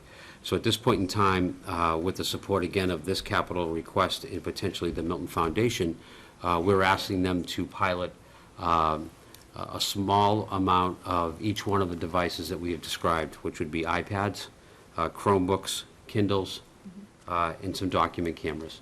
And when we pilot those for this upcoming school year, we'll be able to have data that we will survey our staff to receive around what grades and what type of curriculum adaptations do we feel best fit these devices. Our hope is that we move forward with several devices, not 8, maybe 4, that the district stays with, that we feel can best engage students and teachers in the learning of the curriculum and of the standards that we have every day. So that is work that we're doing that's ongoing. We met as recently as Monday with the foundation. We are doing a proposal to them this month, and we can't thank Don Green and the Milton Foundation for Education enough to being an audience that will be open to and receptive to supporting the Milton Public Schools fund these types of technology requests. And we also appreciate the Capital Committee because last year there was a substantial sum provided to the Milton schools for hub computers from the Capital Committee. So hopefully running those parallel courses will provide that technology, and at the end of the year have a more narrow goal of what we would see in the Milton Public Schools as we move forward. Great, thank you. So I know that this isn't a technology presentation, but a capital presentation, but I just need to make this point that many districts are going to BYOD, bring your own device, and I think that it should be something that Milton should be discussing, considering, exploring. It comes with a whole set of, challenges in itself, but it's certainly the way that many districts across the nation have gone, and it's worth exploring. And then the individual people own their devices, they bring them to school, they use them in the classroom, and then there's not so much of this request. It is challenging when you have a classroom with many different devices and you're trying to integrate them all into a lesson, so that it comes with lots of challenges. But I'd just like to say I think it's something that we should be exploring. And you'll be pleased to know that Ms. Kelly raised that same question this morning at Finance Committee. I did get a chance to talk to Mr. Patterson about that, and you're right on both counts, that it is something other districts are looking at. He has been in contact with some of those districts. Right now, I think his view is that the challenges outweigh the benefits, but he said that we are able right now to accommodate students using their phones and laptops to access the internet through the guest network. But we haven't given up on looking at that as an approach, but it is something that will probably take more study. Any other discussion, Mrs. Kelly? Just, and I apologize for not raising this morning, the technology list is prioritized 1 through 5, And smart boards isn't part of that 1 through 5, and I thought that was part of our sort of priority list in terms of getting every classroom up with a smart board, and I'm wondering if, and granted, you know, to send this on would be inclusive of all items on the list, but perhaps we might reconsider unless you think there's another source for upgrading all the, you know, getting all classrooms on smart boards. I'm happy to put that at the top of the list as a priority. Great. And then if I could just ask, just a brief explanation of the MHS Road, Blue Hill Ave to concession stand. I think that's Blue Hill Parkway, by the way. Just because it's one of those things that raises questions in my mind. So, Could you speak Bill, to that? yeah, we talked about a little about this morning, and the fact that the DPW's view, and Mr. Pavlicek actually gave us some history as well as to why the school building committee handled it the way it did. But if you can just outline what needs to be done, and then Mr. Pavlicek, if you would, just describe why the building committee did what it did. Yeah, basically what we want to do is from the concession stand on Brooks Field down to Blue Hill Parkway, not the, we want to actually rip up the road, put some drainage in there, pitch it right, and probably do one side on the left side, closest probably to the wetlands, do a better sidewalk. The reason why we're having this condition right now, and Glenn, you can, step in if I'm incorrect, but that was designed for an access road, not for the type of traffic it's taking today. That's why if you really look closely down there, there's multiple gates. That road historically was supposed to have been closed off to the public, other than events. Close the road, but right now it's open to traffic, trucks, and everybody, and everybody. It's a major shortcut, and obviously, in the way it's being used, we have to use an enormous amount of sand and salt to keep it safe. So, and there's a lot of drainage. That whole Brooks Field actually drains to that lower road and washes over, and that's why it's standing water. There's not a lot of there's not a lot of drainage. So you see a lot of heaving in the wintertime, and that's why the road is probably deteriorating 15 years sooner. So that's the reason. But the estimated price is probably between 65 and 100, so 85 was a good number, depending how much drainage we really want to put in there. But if we decide to go forward with this, the capital committee votes on this to go forward, we'll work closely with the DPW, where they have a few engineers that, that's their expertise. So. Thank you. And historically, technically, if Mr. Winchester were alive and here today, we would tell you that from the concession stand down, it's actually a driveway. It's not a road. It has swales on the side for driveway drainage as opposed to an underground water drainage. And the principal reason is money. The school building authority does not reimburse for roads. They do reimburse for driveways. So it was part of the school building project. It had to be built as a driveway in order to get reimbursement from the state. And so it was.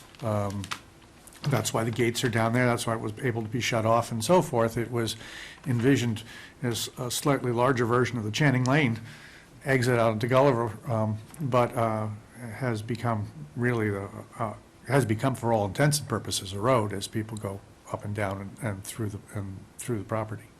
But that's primarily the issue. It was an issue of reimbursement back in the beginning of the school building project. So I have another comment I'd like to make about that road. First of all, I'm glad to hear that you're putting in better sidewalks, because I think it's very dangerous.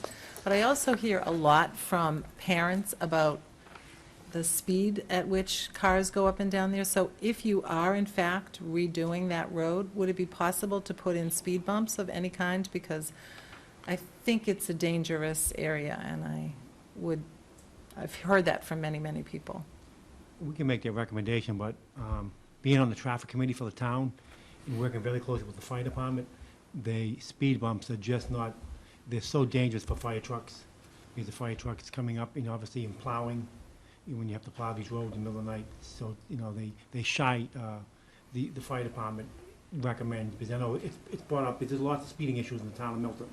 And, you know, everyone says, why can't you put a speed bump? And that's one of the reasons that the fire trucks, when they have to go up, it's a major obstacle for them. And you can get, you know, if you're a firefighter, you can get extremely hurt, not realizing you're hitting the speed bump, you know what I mean?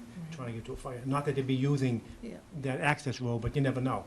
So I guess if I were to personally weigh out the number of students, the number of kids that run up or walk up and down that road on a daily basis versus the number of fire trucks that go up and down it, and they would know that there are speed bumps there, I think it's a major safety issue, and I think it should be seriously considered, whether you take it to the traffic commission or not, but Yeah, that's I would appreciate that.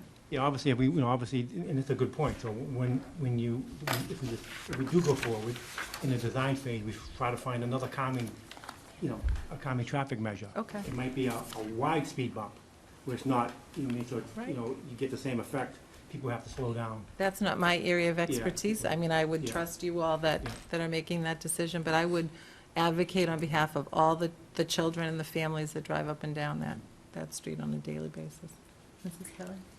Another traffic calming measure that's put up in different streets, and granted, whether you can put it on a driveway, and that's a whole other story, is a stop sign.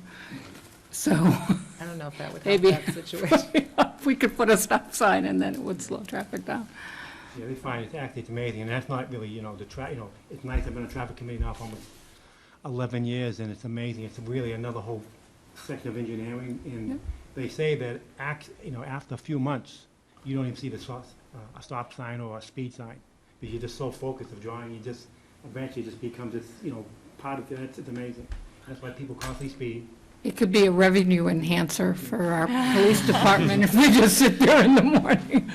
No, these are all good. Obviously, we do it, you know, we do the road over, what, you know, better, you know, a middle line, you know, slow, maybe some calming, you know, better lighting. There's lots of different things you can do. You know? And lighting at the bottom of the street, too. We've talked about that before, so. Thank you. Any other questions or comments? I would just like to say, I appreciate the fact that Mr. Walker was willing to put the smart boards up to number one, but I think that I would leave that for Mr. Patterson and the committee to decide where they would prioritize those, as opposed to us making that executive decision, but knowing that that's what we would like to see done. Mrs. Kelly? I think if we go to the technology plan, having a smart board in every classroom is part of our goals. And I think this has been on the list for many years now. And granted, we've had loads of contributions from many different sources that have gotten to where we are.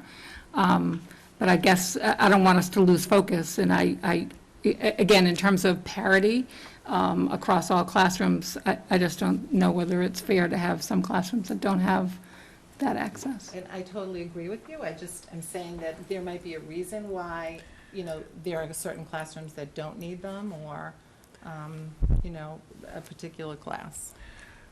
Well, I'd say two things. One is, I've been in those discussions, but more importantly, this is not the administration's capital plan, it's the school committee's capital plan. So if a school committee member wants to reorder the priorities, I'm fine with that. I don't think that means anything has to drop off necessarily, but if any of us decides that this should be more important than that, this is a recommendation from the administration, then that's the way it is. So I'm entitled to my vote in this process, and I may choose not to vote if it moves to number one, is my point. We're not So- voting on priorities, we're voting on the spreadsheet. Okay. Mr. Pavlicek? In Mr. Patterson's initial, he has a draft memo explaining his priorities. The network hardware was number one, and the smart boards were number two. Where storage was after that. So he has it towards the top. I don't think it's, at the last meeting, we had a quick 1, 2, 3, 4, 5, what would the top 5 be? And it wasn't in the top 5, but I think you'll find if you ask him that it's high up on his priorities. So I wouldn't worry about where exactly in it is. It's a priority for the system. Well, Thank you. I think that's right, and I think, to reinforce Ms. Kelly's point, before we had these other technology initiatives, including the network upgrade, we had smart boards. And I actually thought we were done, so I was astounded to find out that we weren't. So I don't think, one, it's not that much of an expense, and two, I really think we need to get it done. There's this technology in every classroom in every school except 24 classrooms in the Pierce. That's not acceptable. Any further discussion on this? Mr. Ritchie, do you have anything else you want to add? No, it's a, it's just, it's a report that we put forward, we just, the capital list is a working item. Every year, other things happen, and we try to move things back and forth, but it's just a ballpark, and, we try, like, obviously, people say, Bill, how can you put in roofs not like 3-4 years out? We have a good roof in place, and we're trying to maximize the years of all the roofing systems, so if I can put up, for 3 or 4 years, that's what we'll do. But it's just a list, and it's gonna change from, year to year. So I'll entertain a motion to accept the capital requests as submitted. I already made the motion. You made the motion. Second? Second by Mrs. Kelly. Any further discussion? All in favor? It's unanimous. Thank you. Thanks, Mr. Ritchie. Thank you. Thank you. Thanks, Bill. Thank you, Bill.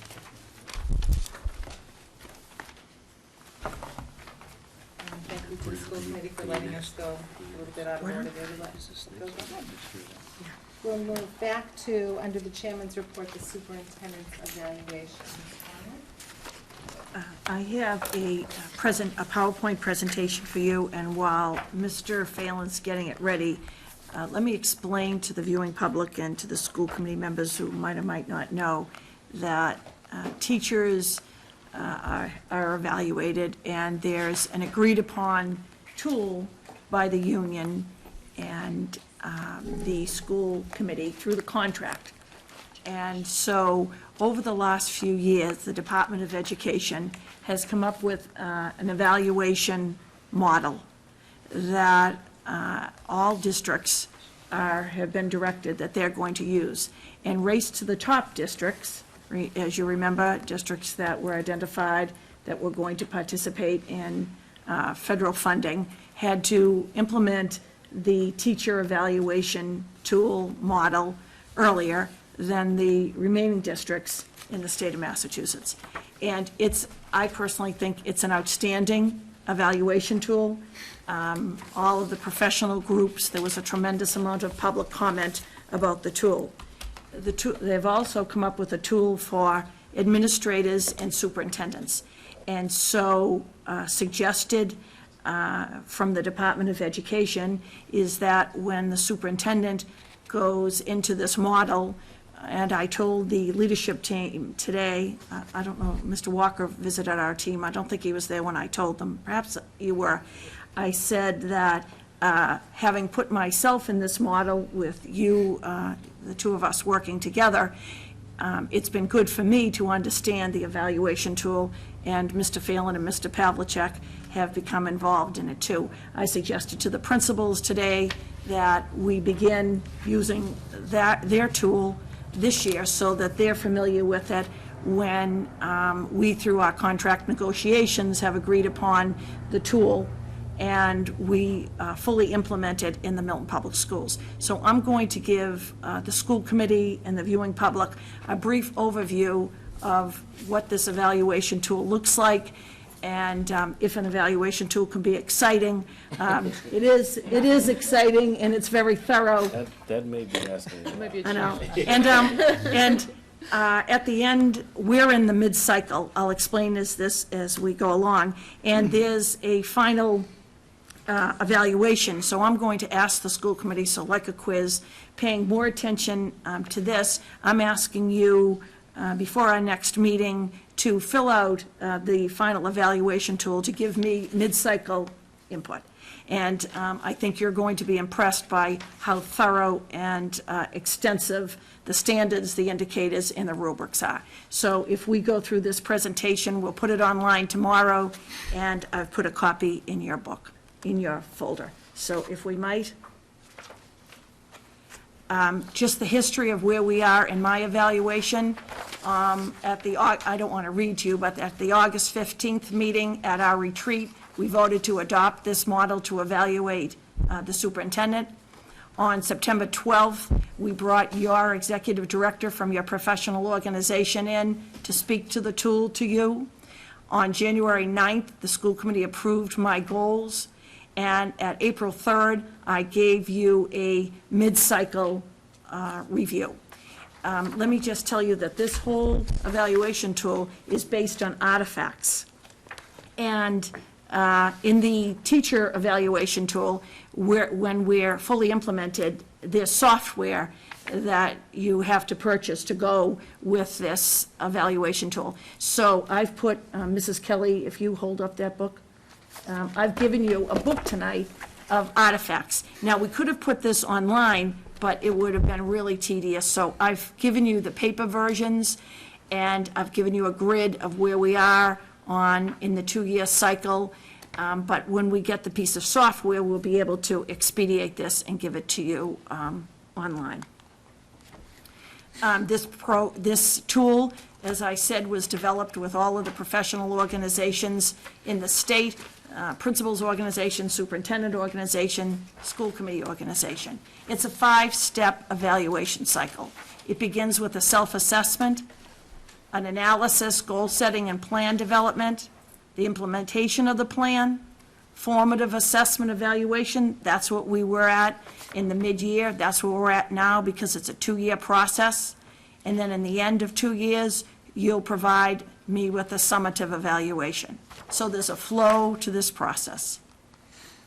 The evaluation, the ultimate evaluation, is based 4 standards required in the regulations: instructional leadership, management and operations, family and community engagement, and professional culture. You're going to evaluate me on those 4 standards. Under each of those standards, there are 5 indicators. These are detailed in the paperwork that I've given you. And under those indicators, they have 32 different elements that really describe to you the kinds of behaviors, the kinds of gains that you're supposed to make in these areas, so as when you get to the rubric, you'll be able to, the ultimate evaluation, base your evaluation. So there are 4 different categories. 1, in the educator and the administrative, you can be exemplary. Again, for the viewing public, the educator's performance significantly exceeds proficient and could serve as a model for leaders district-wide or even statewide. Few educators, principals and superintendents included, are expected to demonstrate exemplary performance or more than a small number of indicators or standards. That's exemplary. Proficient. Proficient is the expected rigorous level of performance for educators. It is the demanding but attainable level of performance for most educators. Needs improvement. Educators whose performance on a standard is rated as needs improvement may demonstrate inconsistencies in practice or weaknesses in a few of the areas. They may not yet fully integrate or apply their knowledge and skills. They may be new to the field or this assignment and are developing their craft. And unsatisfactory. Educators whose performance on a standard is rated as unsatisfactory or significantly underperforming as compared to the expectations. Unsatisfactory performance requires urgent attention. So those are the 4 different categories that you evaluate, that you use. Now, if you take a look at this chart, here we go with the summative ratings. So if going ahead, if you're exemplary or proficient, you're either on a 1-year directed study or a 2-year self-directed growth plan. If your needs improvement, keep in mind this for your superintendent and then your principal and your teachers, you're going to be on a directed growth plan. If you're unsatisfactory, you're going to be in an improvement plan. So these are terms that you'll become more familiar with when you go through the process evaluating me, and then when you see presentations on the teacher evaluation tool. Yeah. Nice. Again, this was, I remember I told you about Race to the Top districts. Phasing in, they use summative ratings, and then the next phase rating an educator on multiple measures of student learning gains. So for us, it would be internal assessments, MCAS scores, SATs, APs, student participation in activities, and then phase 3 would be using survey feedback from students and teachers and administrators. So you can see that this is in the implementation stage. I would tell you that John Phelan, Glenn Pavlicek, and myself, there are workshops to go. I received something from my professional organization about the superintendents who are having difficulty being evaluated through this process and the tweaking that's being done. But I think by going through the process, we can better identify the strengths and weaknesses of the process, because this is going to be the process that's required by the Department of Education for all teachers and all administrators. Again, every educator is this is the premise, an active participant in our own evaluation process. I have to tell you, when I said exciting, it's self-reflective. You have to look at the plan you have set up. You have to establish for yourself, have you met your benchmarks? Are you meeting your benchmarks?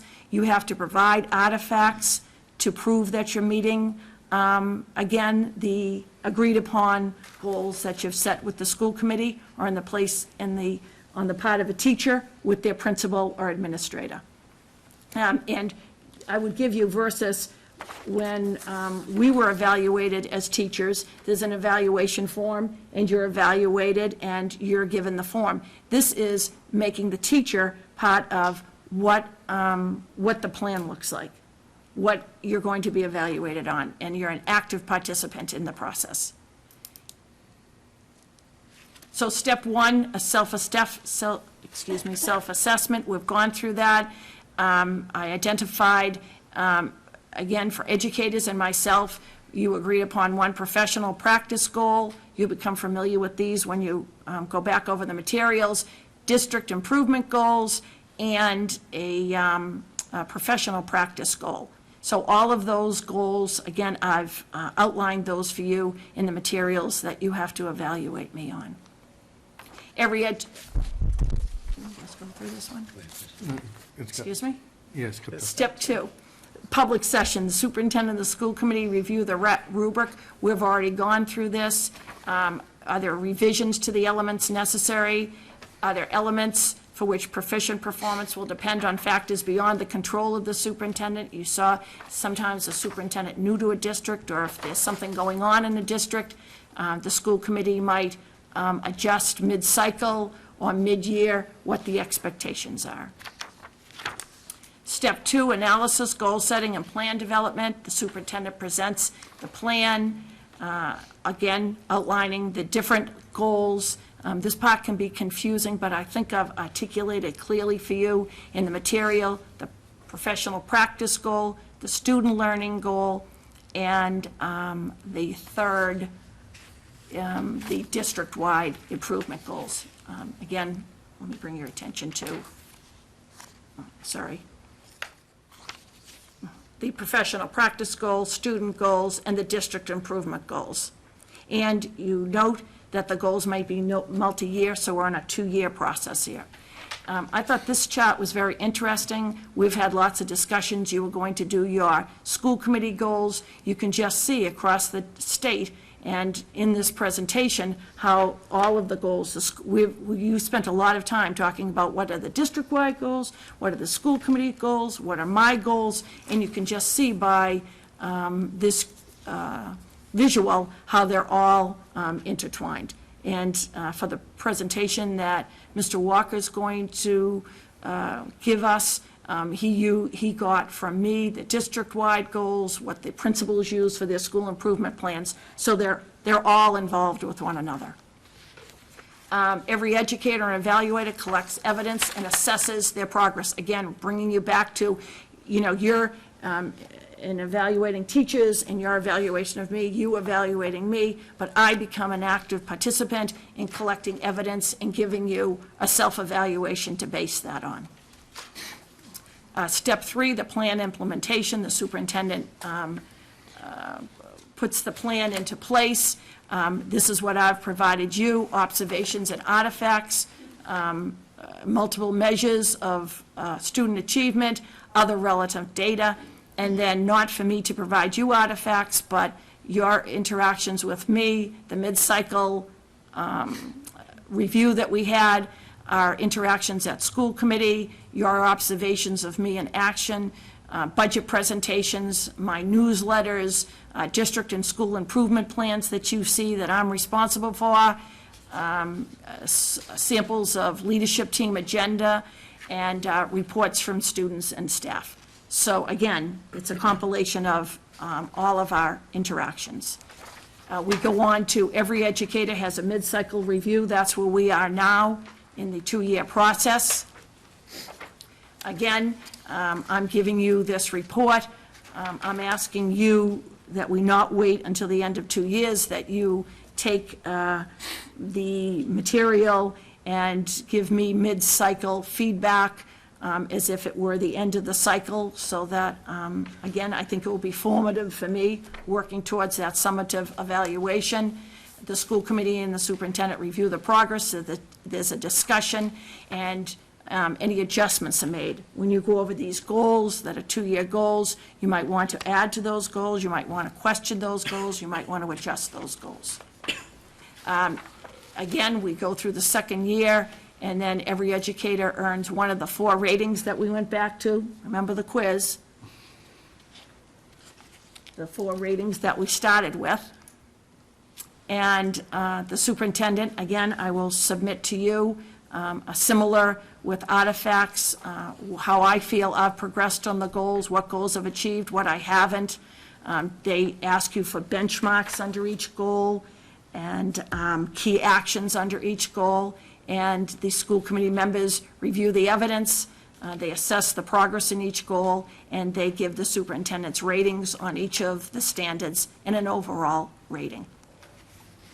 And at the end of the cycle, the chair, similar to the process you've been using, drafts an end-of-cycle summative report, compiling all of the materials, and presents it at a public session, just like you've always been doing in the superintendent's evaluation. Again, conducting the end-of-the-cycle summative evaluation is what I'm asking you to do at this mid-cycle. Good for both of us, I believe. Again, this lists the school committee's responsibilities in the process, the school committee chair, the superintendent's responsibilities, and again, I put this in. I've provided you both online and hard copy.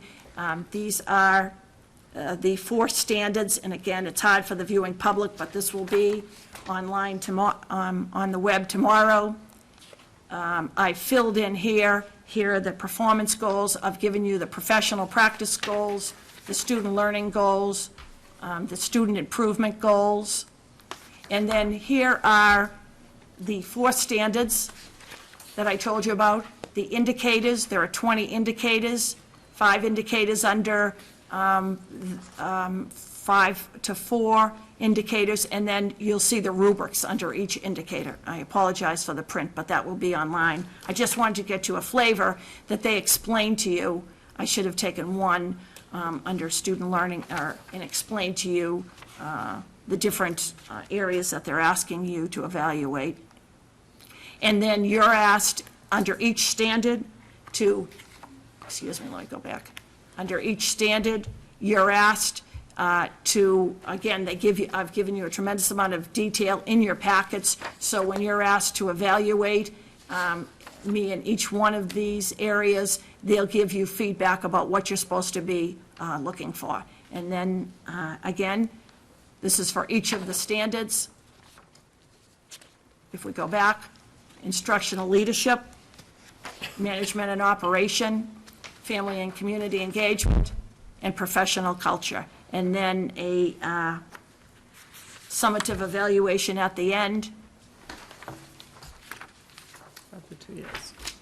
So what I've provided you is, and we'll send it to you online tomorrow, I've filled in the goals and provided you, you can do this online, or you can do paper copy, and I provided you with the artifacts and the benchmarks where I've felt that I am at this mid-cycle on the benchmarks and the key actions under each one of these goals. So you can see that they've created a very thorough evaluation tool, and it's good for me to do it in anticipation for us using it with all of our staff, and I think it will be valuable for the school committee, better understanding the evaluation tool as we go forward with our teaching staff. Questions, comments? Well, Ms. Gormley, you've certainly done your homework, and you've given us a lot of homework to do right here. We have a lot of reading to do. This is a wealth of information that I think, as we delve into it deeper, we will clearly see the fruits of your labors over the past year. Does anyone have anything to say to it now? I mean, we haven't read it and looked at it, but. Thank you. I just have one question for the one of us who wasn't here when the goals were set. The goals are in the Yes. in the binder. Okay. Yes. Thanks. But we're not going to tell you what page. Are the goals posted online anywhere? My goals posted online, only when we agreed upon them at that school committee. Thank you. But we can put all this online tomorrow. Not this whole thing, No, No. this presentation. thank you. Thank you, Ms. Gormley. Okay, and finally, under the chairman's report, the proposed Milton Public Schools end-of-the-year data points. So last week at our meeting, we looked at our calendar for the year and talked about the additions that Mr. Walker had proposed to the calendar, and we approved the calendar at that time, but we waited. We waited for a meeting for us to be able to reflect on the data elements that we're going to use for our end-of-the-year report, as proposed by Mr. Walker. I believe some people sent changes or additions to you, and this is the, no deletions were made on this document, but this is where we are with the data points now, so. We will be taking a vote on this. I guess I'll entertain a motion to accept it now, and then we'll have our discussion. So moved. So moved by Mr. Walker, seconded by Mrs. Padera. And do we have discussion around these data points? Well, what I would suggest is that, I think overall it's a very good list, but I would suggest that each of the contributors kind of take you through the data elements they suggested, and then as we go, I think we can decide on additions, edits, revisions, and so on. So why don't we start with the second page and just talk about students? So we're asking for data elements that have to do with students, demographics, class size, and climate. No, that's not quite what I was suggesting. Oh. Why don't we start at the beginning and work through each data element? But when we get, for example, so the first page Right. was my original proposal. Second, third, and fourth was Ms. Kelly's proposal, and fifth page is Ms. Padera's. So I'd suggest that I talk about these, we give feedback as we go. Ms. Kelly talks about the ones that she suggested, and then finally Ms. Padera talks about hers. So if I just I believe all of yours are actually in mine, because I had to categorize them so I could think about it. So however we want to proceed is fine. Yeah, I think there's some overlap, but, Yeah. which is a good thing. So if that's Go ahead. acceptable, okay. MCAS results, so I would suggest one edit here. MCAS results by school, by grade, by classroom, by MCAS subgroups, similar to demographics, gender, race, IEP, free and reduced lunch by school, by grade, by classroom. And stop me at any point. So I'll stop you right Okay. there. I would like to say not classroom, but class, so that we're looking at the MCAS results. I don't believe we've ever received MCAS grade scores by classroom. Is that correct, Ms. Gormley and Mr. Phelan? We look at a grade level MCAS data. Correct. We've never reported of data before, historically. So personally, I think that that goes a little too deep, where some of the data points might be identifiable, but, so I would open So up that up for I'm- discussion. I'm happy to blind the information, however we need to protect privacy. But I think that for any parent, the primary question is, what's the quality of instruction and results that are being achieved in my child's classroom? So what I'm trying to accomplish here, and again, we can blind it however we need to, but I think it's important to look at each school, each classroom, and determine whether we're meeting the standards that we talked about this evening earlier. And there's no way to do that if you aggregate it by grade. You lose that granularity if you aggregate it by grade or by school. I would say that just one of the issues is a lot of that measurements for like growth. So you can't, since the teacher doesn't have them for more than 1 year, you're not measuring growth, you're just measuring the scores of that class that year. Unless you're going to take multiple third grade, you know, you're going to measure that teacher, that classroom's grades throughout the year. That would be hard to do. Yeah, I agree, and I see this as a data point. Obviously, MCAS results is not the end-all of the discussion. It's a data point, but I'd also be interested, and I haven't highlighted this, but I would assume it's implicit that a lot of the internal assessment work that we're doing would also be reported on, so that eventually you get a fairly robust picture of what work is being accomplished in that classroom. Mr. Walker, as an educator for many years, I have a serious problem with identifying classroom data class by class, teacher by teacher.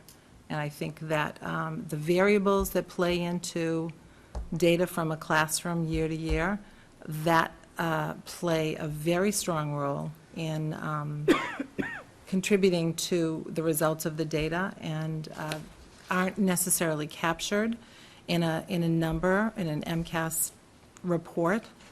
And I think it's much, that kind of data is helpful to the administration. I don't think it's helpful to the school committee.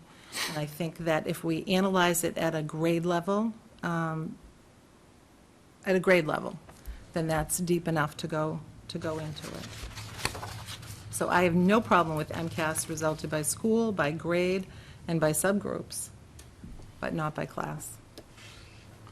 Mrs. Kelly? So if we don't go by class, which I would be an advocate for, and by that I mean, you know, it's classroom A, B, C, you don't need to discern whose classroom they are.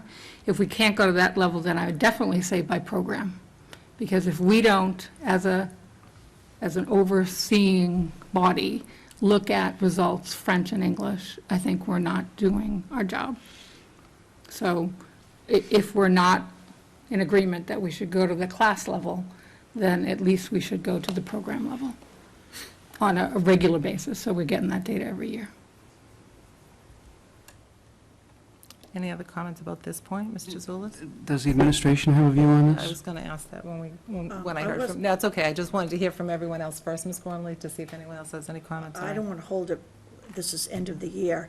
I want to think about this, about teacher and program, we can do either, and report out at the next meeting. I don't want to hold you up because I know you had a discussion before, but I wasn't privy to that, and I didn't really understand what was, I thought this was a compilation.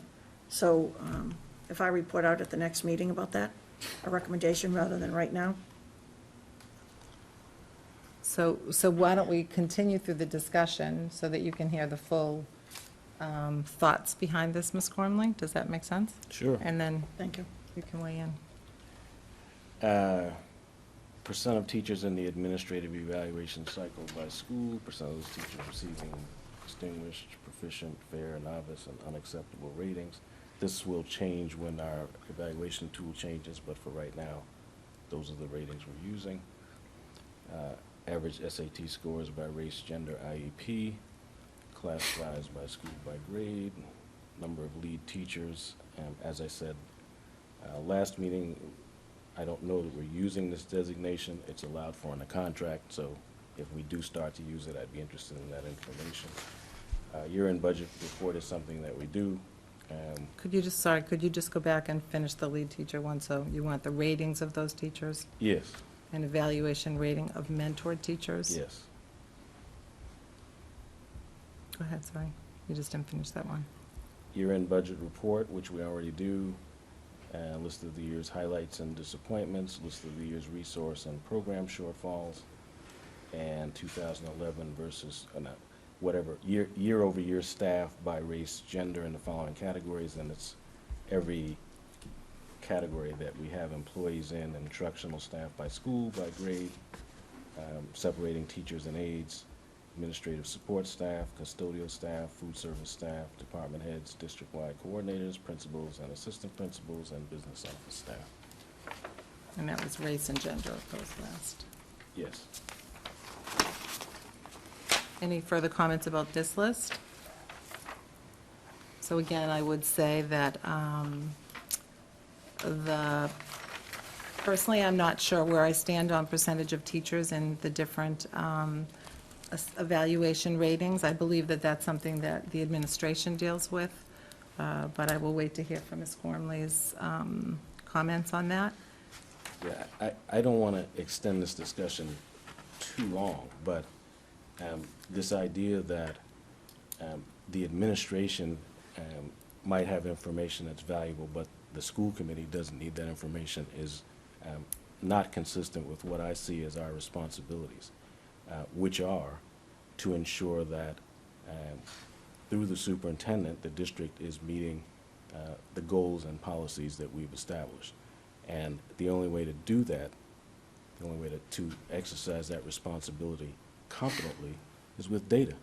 So, as I said before, I'm cognizant of the requirement to protect privacy, but I think that there's certain information that we need in order to make sure that we're exercising our responsibilities competently, and so too is the superintendent.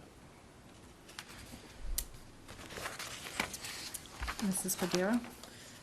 Yeah, I would say one of my concerns would be if we're evaluating administration by how many teachers we have in different ratings, then doesn't that somewhat put pressure on them to rate teachers higher, because that's how they're being judged? You know, it might be like an invalid data point, huh? I suppose there. Not that those guys would do that. Yeah, I suppose there is that risk. You have to assume a professional standard that they have, but it is relevant. We need to know how many teachers we have that are underperforming, how many teachers that we have that are performing above standard. That's important information, because again, and I know I'm preaching to the choir here, but every child has one chance in each grade, and we've got a responsibility there to make sure that they're getting the best instruction they possibly can, and that includes that they have teachers that are competent, which isn't to say that in our district we have very many that aren't, but life is life, and some people perform better than others, and that's management information that's important for us and for the superintendent. But again, in that percentage of administrative evaluation cycle, you say by grade. And again, that could be definable. And I have no problem with by school or discipline at the high school, but to go by grade, I think that's... How would you know if it's by grade? So we're talking about, for example, we're talking about the entire third grade across the district. How could you identify an individual? You're not talking by school, by grade? I don't think that's what I said, did I? By school, it says by grade by school, so you don't mean, I saw those two together and thought that it meant that you wanted to know by school, by grade. No, those are mutually exclusive, so by grade, and then within a school, you would have aggregate information, but not necessarily by Okay. grade. That's not how I interpreted that. Thank you. Okay. Any further questions about that page? We'll go to the next one. So, like has been stated, some of these are replicating what was in the original, but demographics, and I would add, and I guess I'd like to adapt this to say that if we can't get to classroom, that it at least needs to be by program, French versus English. Class size, the same thing. Climate and discipline data, it's something that I've asked for several years, and I'm not sure, how that gets reported out. I know there are reports that go into Department of Education, and don't know whether that's appropriate to be presented, but that's part of, I think, what we need to evaluate. For personnel, I think this is taken directly from Mr. Walker's sheet.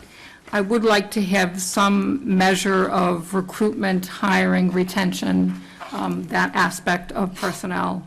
Number of lead teachers was from Mr. Walker's, and then the evaluation, again, was referring to Mr. Walkerson, however that works out. I do agree that it's important for us to have some sense. I would defer to the administration as to what the best way to get at that data and not have issues with individual personnel and that kind of stuff. In terms of testing results, by school, by grade, by teacher, and then I just ended with program. I didn't go to classroom, but if we can get it to classroom, I think that's beneficial. Excuse me.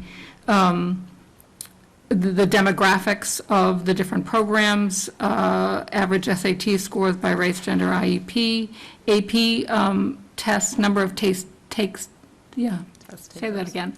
taken, and the results, scores 1 through 5, because I think often we hear some percentage or some number of students that achieve 3 or above. I think we need to see the full range to get a good sense of how the program is running and how it's succeeding. And then by subject and by demographics, I think would be useful as well. Professional development, and I needed help on putting this together, but how many hours on our goal-related instruction? So, for our initiatives, what blocks of hours and how many hours are devoted to it? How are we assessing the professional development? Which, it's great that we say we have professional development, but somehow I would think we need to benchmark how that professional development is then being utilized in the classroom, and I'm not sure what that looks like.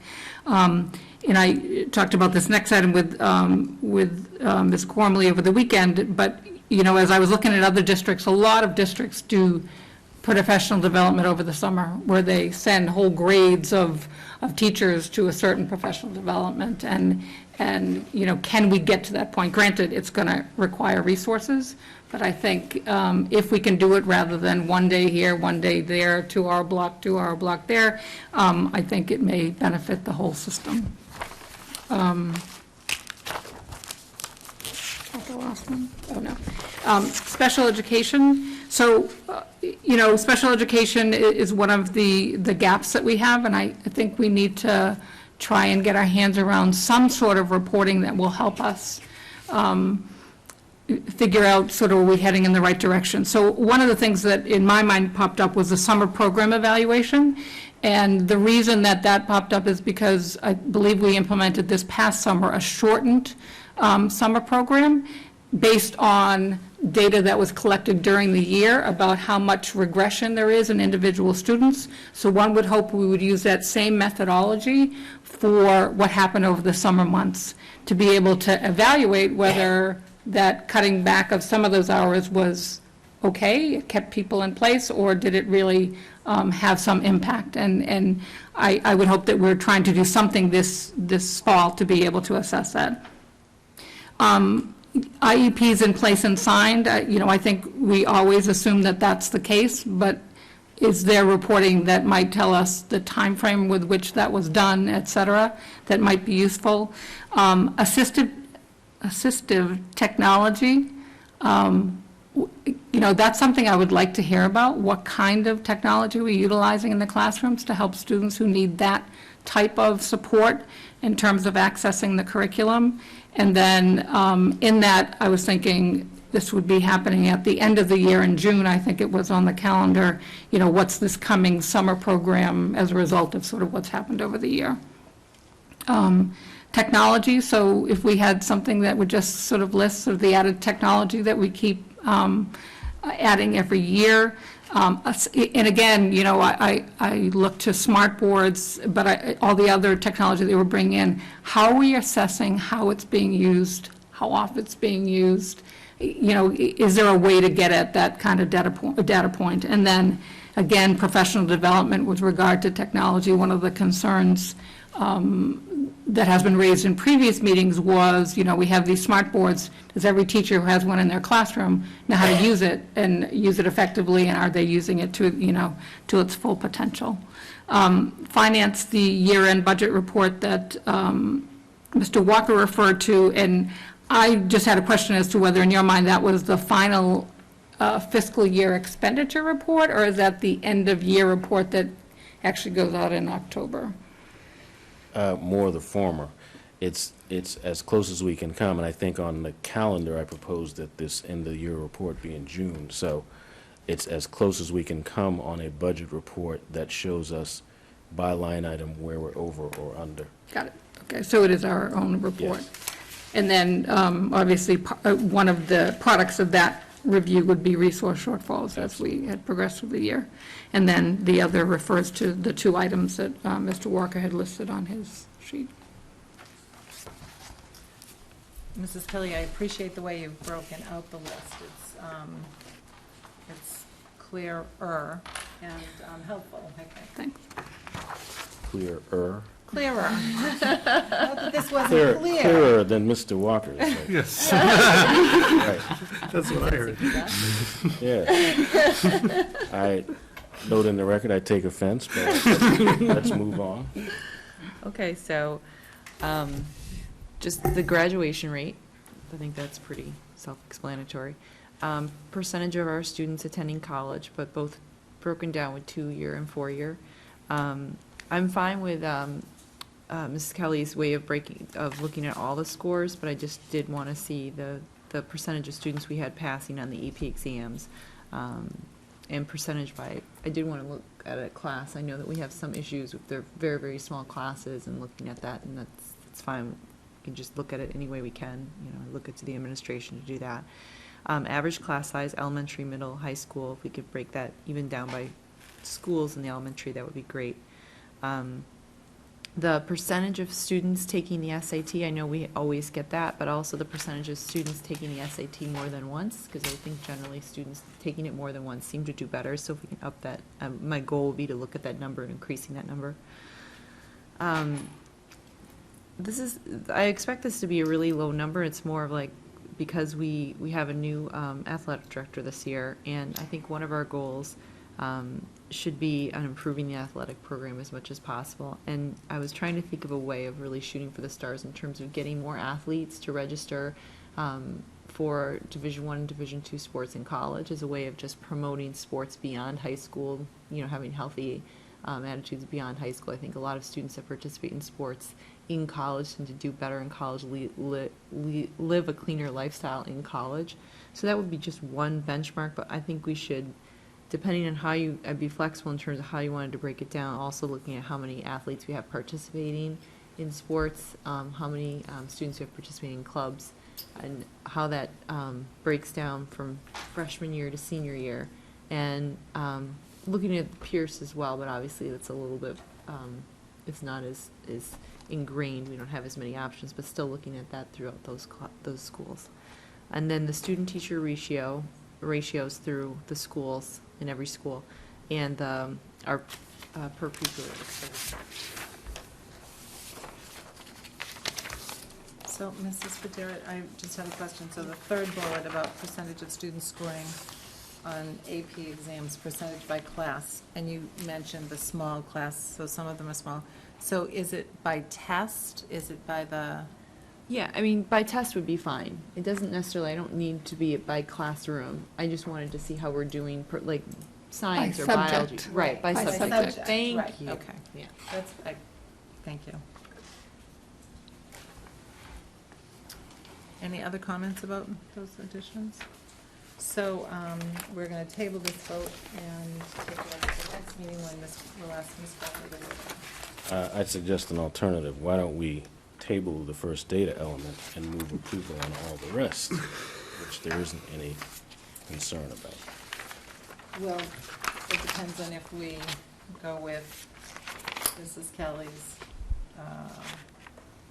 this, they might be divided out. The formatting piece of it would, Ms. Gormley, what do you think? I mean, do you want to look at the whole Well, piece? do you want to approve it minus the two that I'm going to weigh in on, and then we'll take it and put it all into a format that everything's covered? What's the second one that you're going to weigh in on? I personally would like to wait until we see the whole The thing. two, I think it was the two first ones, wasn't We'll it? combine Mrs. Federa's and put it all into one document, send it out, everyone has a chance to look at it, and we can hear from Ms. Gormley and vote on it, would be my proposal. I would agree with that. I think it'll be a little less messy and we can see everything together. And then also if anybody else had some last minute things they wanted to look at, they could. But I think that it looks a little bit less messy. It's a little bit more clear. I think that's fine. It's just another 2 weeks. And it's end of the year report, so it's not like we need it right now. Exactly. Guys, it would be helpful to make a decision every now and then. I believe we're entitled to. Wait a minute. Yes. We just voted the capital budget and the technology budget and sent that on. That is the decision, Yeah, that's, right? thank God for small favors. So, We don't just need to to be be clear, so the, sometime between now and the next meeting, hopefully within the next week, we're going to reformat this.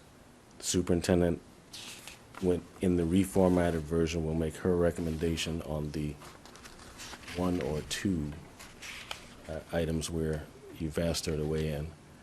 No, I would have asked her to weigh in on the whole document at the end, because this is a report that we are asking the superintendent to come up with these data points. It's our ask, but I would have asked Ms. Gormley to weigh in the whole thing, not just 1 or 2 points, so. I would respectfully like to ask that we have her look at the whole document, and then we have this discussion. And do you anticipate that we'd be able to vote at the next meeting? I actually may not be at the next meeting, so. Oh, good. May Okay, not then. be at the next meeting that we have this discussion. Or maybe I'll be the chair and we could move ahead. Mr. Walker, Okay, all right. We'll, I don't know what we're we doing, have but till the end of the year. let's move So Ms. Gormley, on. you'll look at it Thank you. further, please, and we'll look at this at a further date to be determined. Thank you. Okay, on to the Finance Subcommittee. We've already taken one of your agenda items, so. Yes, we have, and the other agenda item is the end-of-year report. The administration has worked with great diligence and loads of extra hours to put together this report in such a way that it's ready to be approved by the school committee, signed by the chair, and sent on to the Department of Education. So we thank all of those who participated in the work, because we know it can be a little arduous, and appreciate the fact that for the first time in many years, the Milton Public Schools will be submitting it before, or on or before October 1st. So the Finance Subcommittee recommends to the full school committee that you approve this report and have the chair sign off and send it in. We'll take that as a motion. Yes. Moved by Mrs. Kelly, seconded by Mr. Walker. Any further discussion? Besides a big thank you? Yes. Do you have a comment? I just wanted to thank especially Lisa McDonough in the business office, who worked a lot of hours on this. This is not an easy thing to put together. And it does take a little bit of chasing after data that comes in from various different sources. And so it was quite a lot of work to get together, and she did a great job. Mrs. Kelly? You know, if I could make one request, and I don't know whether it's possible, but the summary sheet, which is, I don't know, expenditure FY13, that sort of really has all spending by what resource source, is a really useful, I think, data point that we might want to post online if anybody in the community is interested. So if that's possible, that would be great. Just that one piece as opposed to the whole document? I think so. I mean, going through this whole document, it takes some, but I think that last chart at the end is a useful chart. Is that something you can do, Mr. Fowler? Sure. Thank you. All in favor? School Building Committee report. Well, we had our last meeting, but I wasn't there, so Mr. Pavlicek, would you like to report out? The School Building Committee had its last meeting, voted minutes, voted to expend the remainder of its funds, less $500 or so, which on some of the security improvements, and has submitted an article for the fall town meeting to disestablish itself.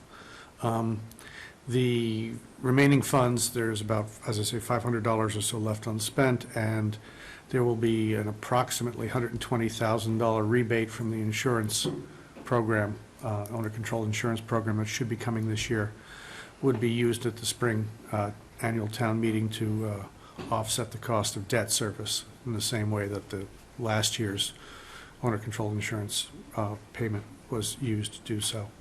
And that would finish it.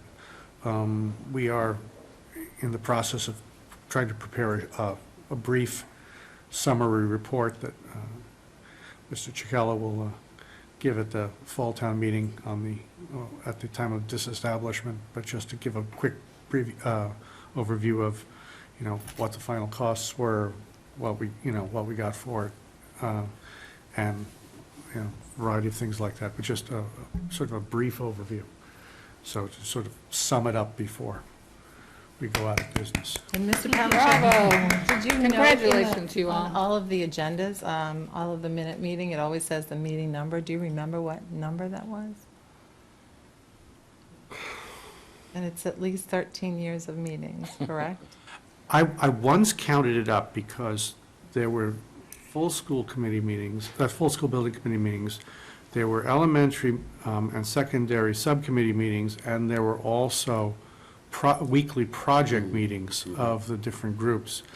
And it had passed 1,000 years ago, about 4 or 5 years ago. The full committee probably met close to 400 times. The subcommittees, you know, hundreds more on top of that, and during actual construction, as I say, there were weekly meetings of building committees on each particular project, usually in trailers, you know, in the back with the project managers and so forth. No hard hats. John Phelan I still have my hard hat and a lot my of those meetings. steel-toed shoes. And I hope that as a part of that closing presentation, that there's a special tribute to Charlie Winchester, the chair of that committee. We've been assembling a list of everyone who served on the committee over its 13 years or so. Well, thanks to all the people who have served past and now. It's been a labor of love, that's for sure. Thanks for that report, Glenn. Would anyone like to speak to the Citizen Speak topic response? I feel like we had a wonderful presentation that addressed many of the questions that were raised. Would anyone like to speak further to? Okay, do we have any agenda items for the next meeting? Moving right along here.